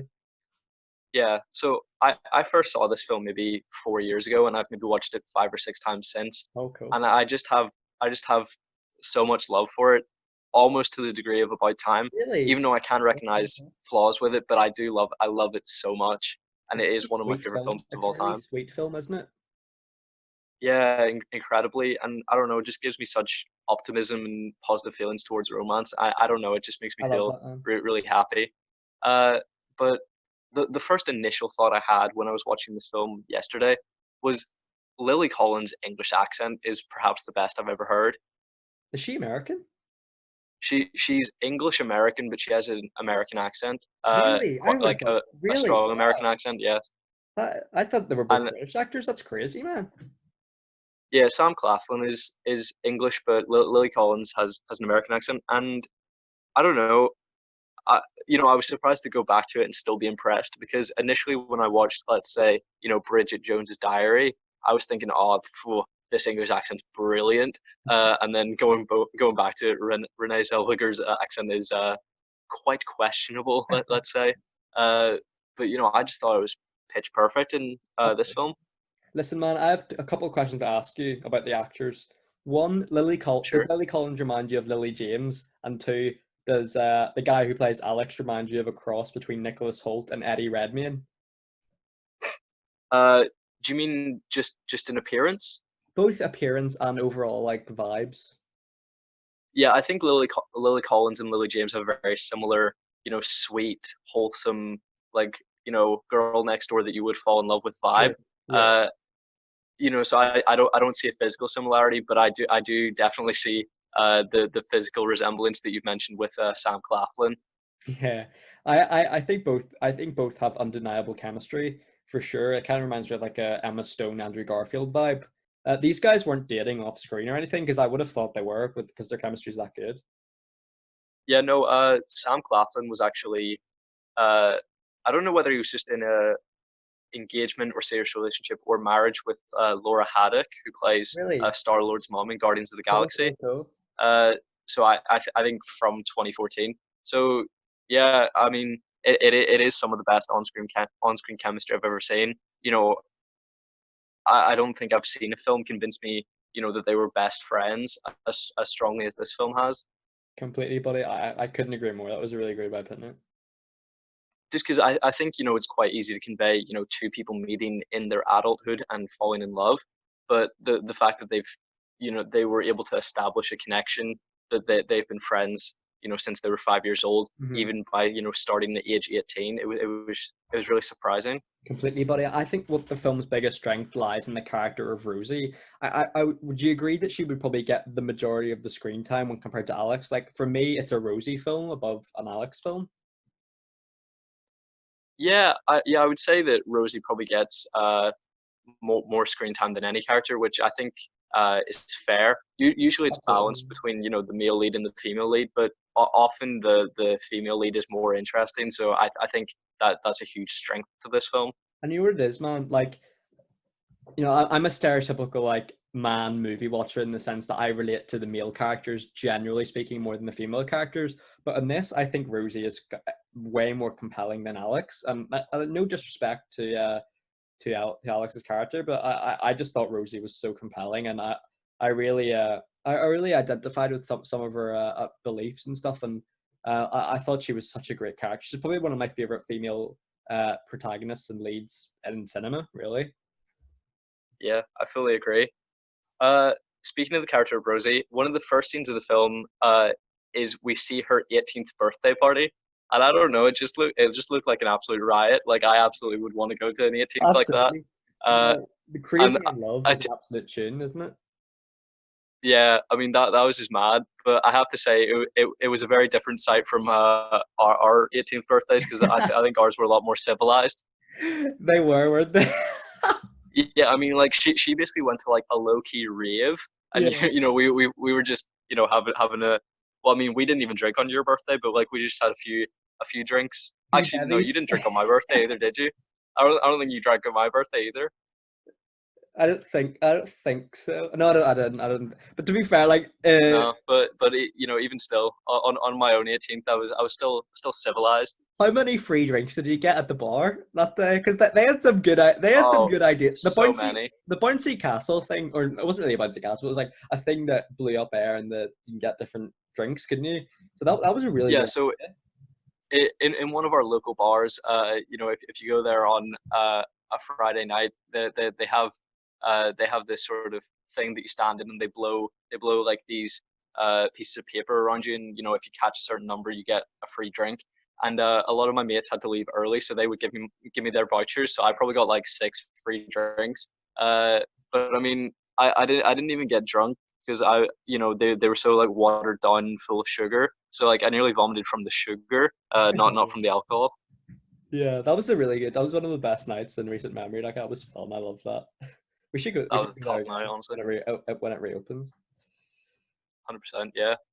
And very soon after, the events of their late teens unfold.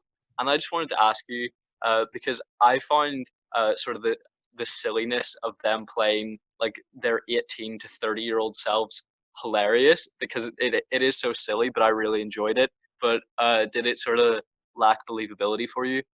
It's weird because like it's the film sort of presents like they basically look the same from 18 to 30, and it kind of got me thinking like how realistic is that in real life, because Alex does get a good haircut, to be fair, like when he gets a bit older. So I suppose it did lack a bit of believability, but I think the film sort of embraces that in a sense, you know. Yeah, I mean it is kind of just like a genuinely like corny, hilarious film. And sort of one aspect of that I find hilarious is whenever they're sending messages to each other and they're like being read out loud by the computer in their voices. Yeah. I don't know, that had a real charm for me that sort of brought me Absolutely. back to rom-coms of the 80s and 90s. Completely, buddy. And that I can't believe that teacher just like aired that message that Alex sent in front of her to the whole class. What an asshole. No, I kind of was like big up to that teacher, because a lot of teachers here are like that, where there will literally be, that they'll be speaking to the class, and then one student will ask like a girl, one male student will ask a girl for like a pen or something, or a completely reasonable question, and they're like, "Oh, shut the fuck up, love birds." And I'm like, they create sort of like an Yeah, that arbitrary is so romantic true. connection because of a perfectly innocent question. Yeah. And it sort of reminded me of that. And Um, I used to do that in primary I school back in the day. I used to send notes to girls under the table, and then the teacher would like probably read them and like confiscated them. It's embarrassing, but man. were they romantic? These messages? Well, like in primary school, like we used to have like a thing where it was like top five like people you have crushes on, Right. Yes. and Please tell me all about this, Matthew. don't or do. No, please do. So yeah, people would just ask like in a sort of flirtatious way, oh, like what's your top five? Am I in your top five? Like guys did it, girls did it, like everyone did it, and like so, yeah, there was one time like I sent a girl like my list of top five girls in the class, but like that sounds like if someone did that now, like that's a really misogynistic thing to do, to like rank ladies in order. It's not the most respectful thing in the world, and I acknowledge that now. But like back when But I you're mean, I assume it was basically the OG tier list, but also were the girls doing it about the guys? oh yeah, girls had like top five guys and stuff, and So I think provided it's balanced, no one's offended. yeah, It's not yeah, exactly. misogynistic. Yeah, yeah, and I was like we were like 8 and 9 years old at the time, so we were all innocent enough about it. Like we there was no like sinister undertones or anything, but like I just remember like getting caught one time. Then the teacher was like, "I'll put your note in the bin," but you'd probably like deep down you'd probably think the teacher's probably gonna read what was in that message or something. So like if you sent like a Almost note definitely. if you sent like a note to a girl, it was like, "I really like you" or something. But like even if you asked a girl to be your girlfriend in my primary school, anyway, like it didn't mean anything. You wouldn't talk to each other anymore, as you would Yeah. whenever you're just friends. Like I never like I had girlfriends in primary. I had multiple girlfriends in primary school at the same time, and this is certainly not me Oh, bragging. at the I'm same time, an absolute player, an yeah, absolute. 8-year-old Matthew was a fuckboy. Yeah, yeah, and like I never went on any dates with these girls. I didn't even hold No. their hands. Like I just they were on school trips, like you'd buy them things. That was it really. But it was a good time. It was sweet in a way because like we were all young and everyone was having a good time and everyone was still friends. Like yeah, everyone was incredibly close. So it just reminded me of that. Yeah, the one girl that I had a romantic interest in during primary school, I never told her, but she could sense it, and she told me that she would never be interested because I was so boring and unfunny. Uh, What? so yeah, I think she said like I'd never get a girlfriend, which I mean, she was right. It's just not right. It's just not right because guess she you could see the will. future. No, don't say those things. I Fingers mean, crossed. But you, yeah, this hasn't happened yet. It just hasn't happened yet. yeah. But yes, I agree with you. There was a lot of nostalgia and sort of that. I mean, this is such a minute scene we're talking about, but it does really harken back to our nostalgia for school. Well, not nostalgia because that implies like looking back on good times, memories. You know, Oh man, but actually, like it's the way you phrase that. Like a girl I had a crush on, and she can sense it. Like it just makes you think like you were just standing like at her house just with some flowers or something. no, like I wasn't pulling like a Robbie from Crazy Stupid Love. Like literally, literally, it would just be, I guess, I would try to speak to her, and Yeah, because no yeah. one would want to speak to me, and I wouldn't speak to that many people because I didn't want to embarrass myself. I guess that was Yeah. uh a sign to her. I don't know. Maybe, but yeah, I Moving do agree with on. you, man. The films that is sort of like bring back those memories for our youth, doesn't it? Yes, and it's sort of in those moments that I recognize that Alex and Rosie are both kind of bad people because I didn't really realize until this watch like how manipulative they are and like how they're using other people to make the other Yeah, one jealous, and yeah, it makes me uncomfortable, honestly. yeah. The whole like asking other people to the dance sort of thing you're talking about, yeah. Yeah, just to like outdo the other one, because they clearly have a romantic interest in each other, but I guess they're both too insecure to act on it. Yeah, man. And sort of one thing I really, one thing I really love about the film is sort of like the subtle the subtle pieces of humor in there. And one thing I really loved about the film was the reappearance of a character who is in the elevator with Rosie at the time, and he is like the first Yes. guest. I thought that was really clever. Yeah, I had not obviously I didn't know that the first time I watched it, and I would have never memorized that character's face or remembered him. But I mean, I'm surprised that she recognizes him in the end because I don't think she actually ever makes eye contact with him in the lift. Yeah, yeah, that's a good point. That's a really good point. But yeah, even like Rosie being handcuffed to the bed is also like hilarious.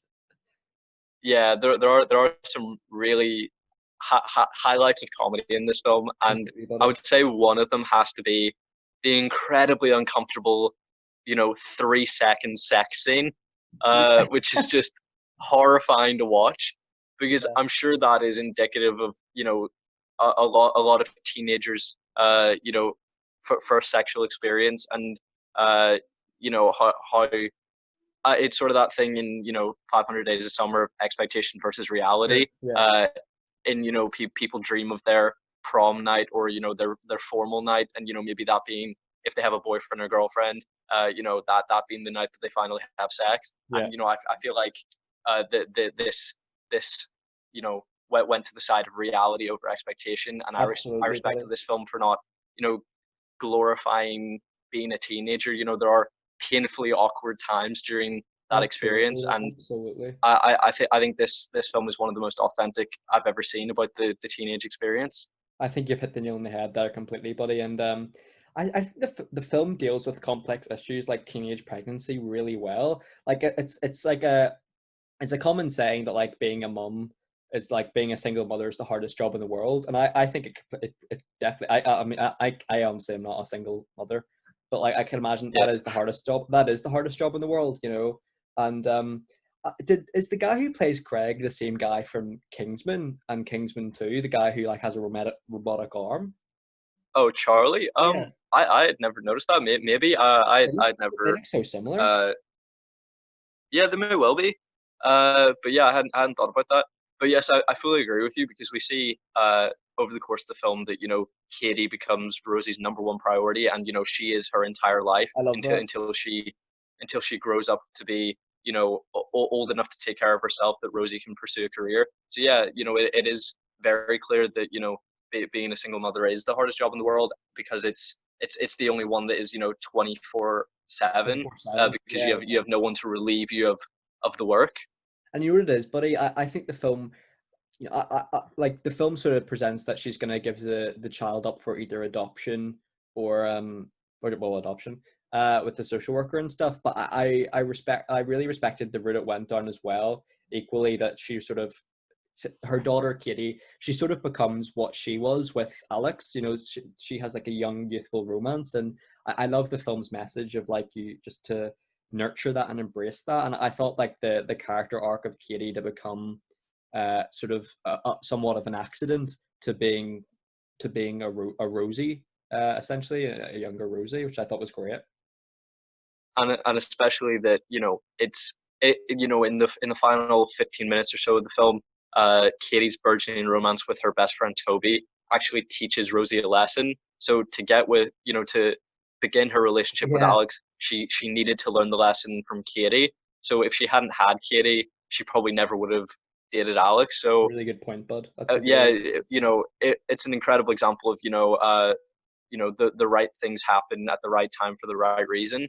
And Katie was the key to Rosie finding love. I love that, So man. I love that. I love this film so much, Completely. and I think that's an incredible message. Yeah, absolutely, buddy. Yeah, so we've talked on the Movie Mates podcast before about sort of our weird uh you know sort of connection to side characters, and Yeah, how we really hone in and love characters with sort of minimal screen time. And I have to say, it's kind of a staple of uh it's a staple of good romantic comedies, and sort of Richard Curtis films in particular, that the lead's dad is always my favorite yeah. character, and they're always incredible. They're sweet and they're full of wisdom. I would say the biggest example is Bill Nye in About Absolutely, Time. absolutely. One of the best characters in film history, and I would say Rosie's dad is amongst him in the pinnacle of film dads. I couldn't agree more. His death really touched me because he was the only one that really believed in Rosie pursuing her dreams, and I really enjoy. There's two side characters in this film I really identify with in relation to what you've said. It's Rosie's father, but also Rosie's best friend with the red hair that she meets in the drugstore. I can't Yes, remember her name. Ruby. Ruby. I thought Ruby was really phenomenal in this. I think she's really her performance is really, or her character is really underrated. And her and Rosie's dad were my personal favorites. Yeah, I fully agree. I just need to grab a charge. I'll be back in No 1 second. worries, Pete. No worries. I'm gonna get a drink here anyway. I'll be back in a second.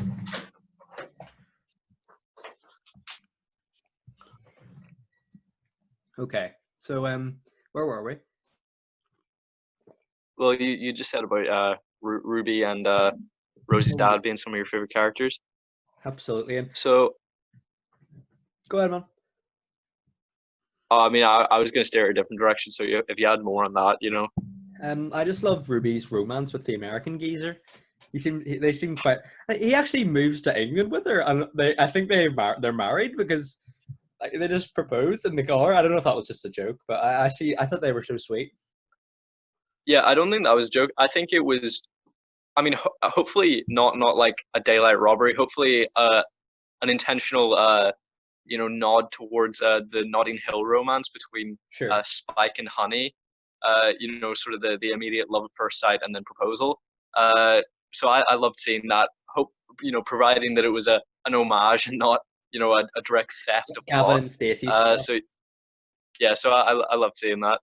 Uh, Sort of shifting from away from that, we see that Rosie runs into Bethany while she's pushing her pram in the street, and Bethany informs Alex of the fact that Rosie has had a baby. And Sure. I thought it was quite spiteful of Alex to travel all the way from Boston to England, just to say like, oh, just to show her up and confront her about the fact that she's had a child. I don't know. It sort of made me not like Alex, because he came all that way just to catch her out. Like it didn't really seem like he was her friend in that moment. I don't know. Yeah, I think Alex. one of the maybe criticisms of him is that he does move on, and quite quickly. He can move on if he wants to, like, fair enough, he's his own person, and him and Rosie never made it clear that they had romantic interest for each other. And actually, I do feel bad for him because he does get cheated on. But one line I really do like in the film is that Alex's crazy uh, would be fiance, I think, that cheats on him. She has like a swearing problem, but not in the kind of like traditional sense. But she hates people swearing. So like he says like bollocks, and she's like language, and then he says like, oh fuck. She's like, why can't you just say fudge? You say fudge. Yeah, that's Brilliant. hilarious. That was so good. But I love that Rosie and Alex just look into each other's eyes and just laugh. Like, it kind of reminds me of you and I if that happened or something in in a situation, you know. Yeah, definitely. And I thought sort of in the moment where Alex is struggling to convey information, and he's sort of like, stuttering things out.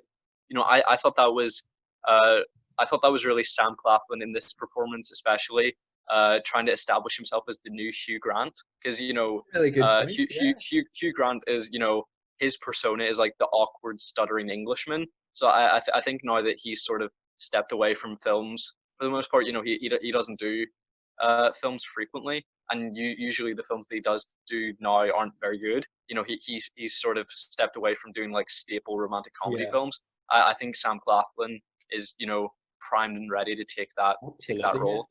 And you know what it is? I was on I had recently rewatched 2 Weeks Notice, another Hugh Grant film during lockdown. Yes, I don't know if you've seen it or not, mate, but I have not. it's really good. Sandra Bullock as well, and I was on Hugh Grant's film Wikipedia, and I didn't actually realize, he's not exactly that well liked in the industry or just in celebrity culture in general. It seems like he's a bit like of a devil child in the sense that a lot of people dislike him, and apparently a lot of people disagree with stuff he's done. Apparently, so I thought that was interesting. Well, yeah, he's had a difficult career. He's uh there was an incident where he was dating Elizabeth Hurley and he cheated on her with a prostitute. But people don't really point to that as an issue, because Elizabeth Hurley completely forgave him for the incident, and they continued dating for several years until they eventually amicably broke up. But yeah, he sort of does seem like uh, I don't know. He has this sort of diva image, but from interviews, I've never gleaned that, and I've always enjoyed Yeah, his me either. performance in films. But he does usually quite consistently have issues with the leading ladies in the films that he takes part in. I think your like analysis of like him and Sam Claflin, is it? Claflin, yeah. Claflin. I think that they're so similar. That's really interesting. I never noticed that, man. That's a really great point. And yeah, I don't know. Maybe I assume that was intentional from the director, who was clearly trying to make a Richard Curtis film. Yeah, I think he was emulate that. probably Yeah, for sure, for sure. yeah, I believe it was a male film. I believe the director was male. I'm not 100% sure, but I feel like the intention was to cherry pick the best parts of a Richard Curtis experience, and make the one of the more definitive romantic comedy films. And Completely, brother. I guess that's why I love this film, because Yeah, it just yeah, it gives me great nostalgia for the other ones that I enjoy so much. completely, brother. I have to say that we have both said that Rosie is sort of the heart and soul of the film, and it is really sad to see her settle for Greg, who literally has no personality. I know. I can't believe, like, fair play to Rosie for letting him into Katie's life after being absent for so long. Like, that must be a hard decision to make. I would imagine in real life as well. So, like, you know what it is? Like, Greg's one of those characters you just think, like, what are you doing, man? Like, what are you doing? Yeah, yeah. Like, why are you hiding the love letter from Alex if you're also cheating on Rosie? Because clearly you don't love her enough to respect her by not betraying her. Yeah. He's such an idiot, isn't He's he? such a Just garbage like, person. obviously, I'm not condoning his actions about hiding the letter, but if you're gonna hide the letter, burn the letter out of Burn it. existence. Yeah, 100%. We see this in almost every film where they just do quite a shitty job of hiding it. But if Yeah, it's something that's gonna break your entire marriage because clearly you're a garbage person and you don't deserve Rosie, just destroy all evidence of that. Yeah, what's the purpose of hiding it? Is it to look back at it and like give himself a light chuckle of good times? Like what? Why? It's not even. He doesn't even need it. Just burn it, mate. I, I don't know, maybe he thinks he can blackmail someone, but who's he blackmailing? I Because if he don't know. blackmails either of them, then they both know either that Rosie didn't get the letter or that Alex is in love with her, and she's obviously going to leave Greg if Alex is in love with her. So yeah, Yeah, there's no uh, advantageous reason of keeping that, in my opinion. yeah, Uh, yeah, but I suppose that means that the film did a great job because I actually care about yeah, the decisions that the characters make. Because if they'd done a bad job of character development, I just wouldn't care. I'd say, yeah, who cares? Marry Greg, who gives a shit? sure. Uh, but this film, like About Time, I think is a little bit over 2 hours, and this film is shy of 2 hours. But it feels like it goes on forever. Does it? I had to watch it It in chunks feels this morning. like 3 or 4 hours to me, and I don't mean that as a criticism because I love it to pieces. Sure. I want to stay in this universe as long as I possibly can. Yeah. So About Time, you really feel the runtime, and with this film, I think it's the same. But I think that's to its credit. Yeah, absolutely, buddy, absolutely. And I think there's so many like about time style scenes. We see Rosie's wedding speech. It kind of reminded me of Bill Nye's speech in About Time. And I think there's so many twists and turns in here. We see characters like we see it, like both characters end up getting married, and that is not something I expected in this rom com. And we see they're supposed to have children, but it ends up they're both cheated on. And there is so many similarities there that makes me think like I don't think they are meant to be, but I think the film does a good enough job of presenting that as a potential opportunity in the sense that Crazy Stupid Love missed the mark because I think the characters are so similar that it makes sense they're meant to be, like in a sense, but they're, I think there is multiple interpretations in a similar sense to the ending of 500 Days of Summer as to whether, they are each other's soulmate. Yeah, yeah, I fully agree with that. Uh, yeah, as I said, I don't think they're soulmates either. I just think that they're best friends and they decided to turn things romantic. Yeah, Uh, you know, so I mean that could obviously work. If you can picture yourself being friends with someone for the rest of your life and you're both attracted to each other, I guess that's just what a relationship is. But I don't think it's true love or soulmateship. yeah, I think it's just fair enough. things happening to work out. But if they're happy in that relationship, who am I to criticize that? But I would say that the most tragic moment of the film is where Alex says that he wasn't ready to be a dad, and then he looks in on the nursery that he prepared. That is that really touched me as well. Like, because he just understates the fact that he was cheated on and the baby wasn't his. Like that would crush me. Yeah, but also, I mean, that was kind of I thought that sort of like text position you could say was kind of clunky because clearly Rosie understands that he's been cheated on and that the baby isn't his. But then he texts, "Yeah, it turns out she was cheating. Herb's the father of the baby, not me." I'm like, yeah, I think Rosie got that. I think the audience got that. But yeah, thanks for hitting like that. The hammer into that nail. Like, do you think you would have grasped that without having to hear that? Yeah, man. And one thing about Alex's relationships in the film is I really respect Bethany is sort of a character who she's supposed to be Alex's Greg in the sense that she's a bit of an annoying character who's quite engaged in her own self-interests. However, I sort of feel like I really respected her character by the end because she sort of gives Alex a look at the airport and acknowledges that their marriage isn't meant to be, and she seems okay with that, and I really respected that.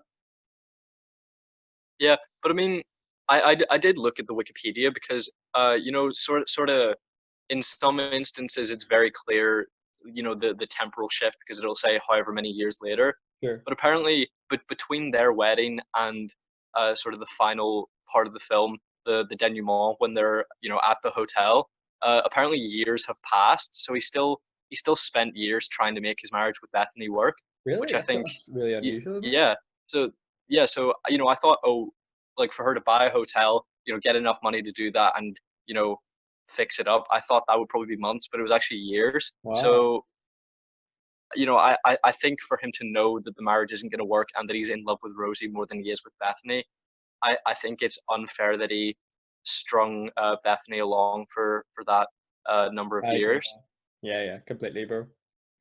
Like I'm not sure that Alex is a great guy. Yeah, I think if you're gonna get married, you have to be confident that the other person is the one, you know, and he Yeah, didn't seem that definitely. way. I suppose it's the same for Or at Rosie, least like, but I suppose you can never know if they're the one. You don't know if you could in the future fall in love with someone else. But if you marry someone whilst knowing in that moment that you're in love with someone else more, yeah, like that's no, that's no, it's not worth it. Yeah, yeah, that's incredibly selfish because you're just trying to hide your feelings whilst someone else thinks that you're the love of their life and they're the love of your life. It's very selfish to Bethany, I think. yeah, completely, buddy, completely.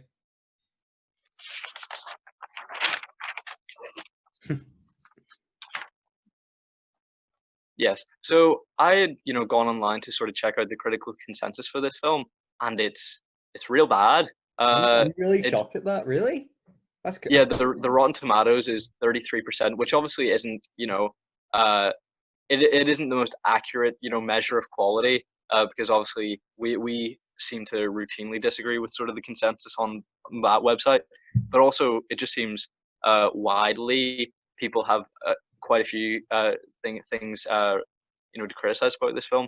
Yeah, that's Mainly crazy. sort of the tedium of them like constantly being in love with each other in the wrong order, so they constantly miss each other. Uh, which I get, but I mean there does always seem to be a conceivable, understandable obstacle in their way. When one's in love with the other, one's married, or vice versa, or Sure, pregnant. sure. Like it makes sense to me. It's not just like they're both in love with each other and they don't realize. There are obstacles standing in the way, so it didn't reach tedious for me. Likewise, I'm really shocked at that the poor critical consensus because I did appreciate the will they won't they, and it is quite generic in the sense like I don't think it's as good. It's definitely not as good as About Time for me, but I think it's definitely like a good film. Like it's not like 33% bad. I think. No, definitely not. Uh, and I think that this is, I don't know, you would think otherwise, but I think it's quite rare to actually see uh it take the entire film for a pair to get together, because usually in a romantic comedy or a romance of any kind they get together at the start, then Yeah, there's some, or they get together at some point, start middle ish, and then there's a fallout, and then there's a recovery period, and then they get back together at the end. sure. But I think it's rare that we spend the entire time seeing the burgeoning romance without them getting together until the very end. Yeah. I don't know, that seemed rare to me. Absolutely, and I think that's one of the strengths of the film that like the characters are allowed to develop in their own lives without them ever like meeting, I suppose, until sort of Rosie comes over and visits him. So I think it's a really special film in a way, and I had a great time with this. Yeah, I have to say that the best man dress given to Rosie for the wedding is horrific, and I assume that Bethany Not great. chose it out to make her feel uncomfortable and to make Alex question his feelings for her. Yeah, it's not my favorite outfit in the film. I will, but to be fair, Alex does look pretty suave throughout the film. Like I like his suits. Oh yeah, but I do think it's fully intentional of the costume design, like for it to be a bad dress, so that Yeah, it was to good point. highlight that Bethany was sort of being like, yeah, focus on me, don't focus on Rosie. Yeah, man. Cool. One questionable thing about the film that I have is the title, and this is kind of a weird comment to make, but she never once writes a letter, and she never once sends anything with the sign off "Love Rosie." I was waiting for that throughout the film, and the fact that it never happens, the title, it doesn't make sense for me ever. Because Alex says Yeah, like "love so like Alex," but never "love Rosie." yeah, because it's weird because if we sort of compare it to Love Simon, both are based on books, and they've both changed the title of the books. So this film, it was called like The Other End of the Rainbow, or like What's at the End of the Rainbow. It was something like that, Yeah, when I researched it. So they've changed it to Love Rosie, but there's no Love Rosie in it. At least when they changed Love Simon from Simon versus the Homo sapien agenda to Love Simon, he is constantly signing off his emails with Love Simon. But yeah, this makes no sense. yeah. I know, I No know, sense, sir. I know. I actually read like Crazy Stupid Love was originally going to be called like Untitled Midlife Crisis Film or something. But it But was like, was that the name of the project initially, or like was that a potential title? a potential title, I think. That's weird. I kind of like it though. Yeah, so do I. Hot Did take. you have any further comments on the film? No, nothing from me, buddy. Anything from you? No, nothing from me. So I'd love to hear your rating of the film. So I think your points have made me rate the film higher. I was originally going to give it a 7, but you made some great points in there about like the character relationships and stuff. So I'd probably give it an 8 out of 10. I had a great time with this. What about yourself, mate? Okay, I understand. Uh, I think had I watched it for the first time yesterday, my opinion might have been lessened because of uh, sort of comparisons that I could make to other films. Because I think I actually saw this film before I saw About Time, but I of course have stronger feelings towards About Time. Yeah. So the similarities to that film kind of raised the film up in my regards, just because it reminds me of Yeah, a great I film get watching experience, and it's accurate portrayal of teenage relationships and the woes of being a teenager, and then the transition into adulthood with sort of the silliness of them, acting those parts for an yeah. entire 12-year chunk. Mhm. I think it's silly and fun, and I really enjoy it. Uh, and I just really enjoy every aspect of the film. There's nothing that I could really criticize other than maybe the character of Alex. But people are just like that. That True. they're a bit Yeah. self-absorbed. But in the end, he could have moved on, and the universe, the continuation of the universe that we don't see, could see him becoming a better person because of Rosie. True. So my opinion could easily change uh, of him. So I would have to say I love almost everything about this film, and I have to give it a 9.5. Oh man, I'm so great, so glad to hear that. It's a really special film for me, and I think it's a film I can rewatch and enjoy it more upon rewatch. So I had a great time with this one. Thanks for introducing it to me. Thank you for introducing 500 Days of Summer. One that I think I could easily rewatch. I mean, I'm not going to rewatch it today, but if I wanted to, I think I could, I think because it's definitely got I so think it's much loyalty probably, to it. Yeah, yeah, for sure, man. yeah, I think more than almost any film, because you really don't feel the runtime when you're watching 500 Days of Summer. Because there are sometimes where you want to sit down and watch a long film. Usually with a romantic comedy, I sort of like the breeziness of it. They're usually a quick 90 minutes. Sure. That kind of area, and 500 Days of Summer absolutely meets that criteria. You know, Pretty much Love Rosie and About Time are the only ones where I appreciate how long it feels, just because I want to stay in that universe. But 500 Days of Summer, I love it for its breeziness. Absolutely, mate. I think you've constructed that argument brilliantly, and I think I've had a great time. This has probably would have been one of my favorite episodes to record, and it's probably a bit of one of our most analytical episodes to record. And I think the rom com genre is one we can go back to for a third, a fourth, or a fifth time, even, and maybe more, because there's so many great ones in there. And I can't wait for until the part three for this because I had a great time today. Yeah, me too. It was great recording with you, bud. Likewise, buddy. Likewise. So, I suppose now is a good time to talk about our future episodes and what we have planned for the channel. Most notably, Pixar Part Five, mate. So, what films can the viewers expect from us to be reviewed over the next few weeks? So in a few days we'll be recording our Pixar Part Five of six. So the series is coming to a close. It is. We will be talking about The Good Dinosaur, Finding Dory, and Cars 3. Uh, Three films which I enjoyed to varying degrees, but I'm excited to talk about. Have you seen all of them? I have seen one of them, Cars Three. I haven't seen Finding Dory or Good Dinosaur. So Well, I think that you'll probably enjoy them. So I'm looking forward to awesome. discussing them with you.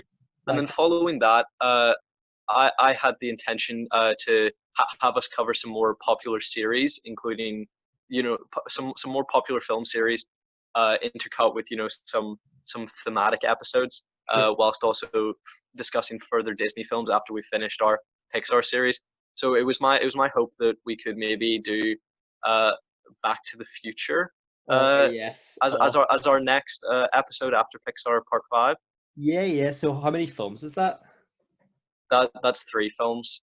That'll be fun. I can't wait for that. So yeah, so Pixar Part Five. The rom com episode will hopefully be uploaded on Monday. What did I say? Sunday. So Monday or Tuesday. Pixar Part 5, guys, should be up maybe like later on in the week, and we'll be recording Back to the Future then very soon as well, and get that uploaded for maybe like the end of next week. So yeah, mate, do you want me to wrap up the episode there? Sure. Oh yes, I forgot to mention, Callum and I have recently created a few more new playlists for you guys. Callum very kindly did a news playlist, and I've added our lockdown podcast playlist. So if you wanna like view our lockdown podcasts or our news episodes, which are slightly more informal, go check them out. They're in the playlist section. Amongst that, you'll find.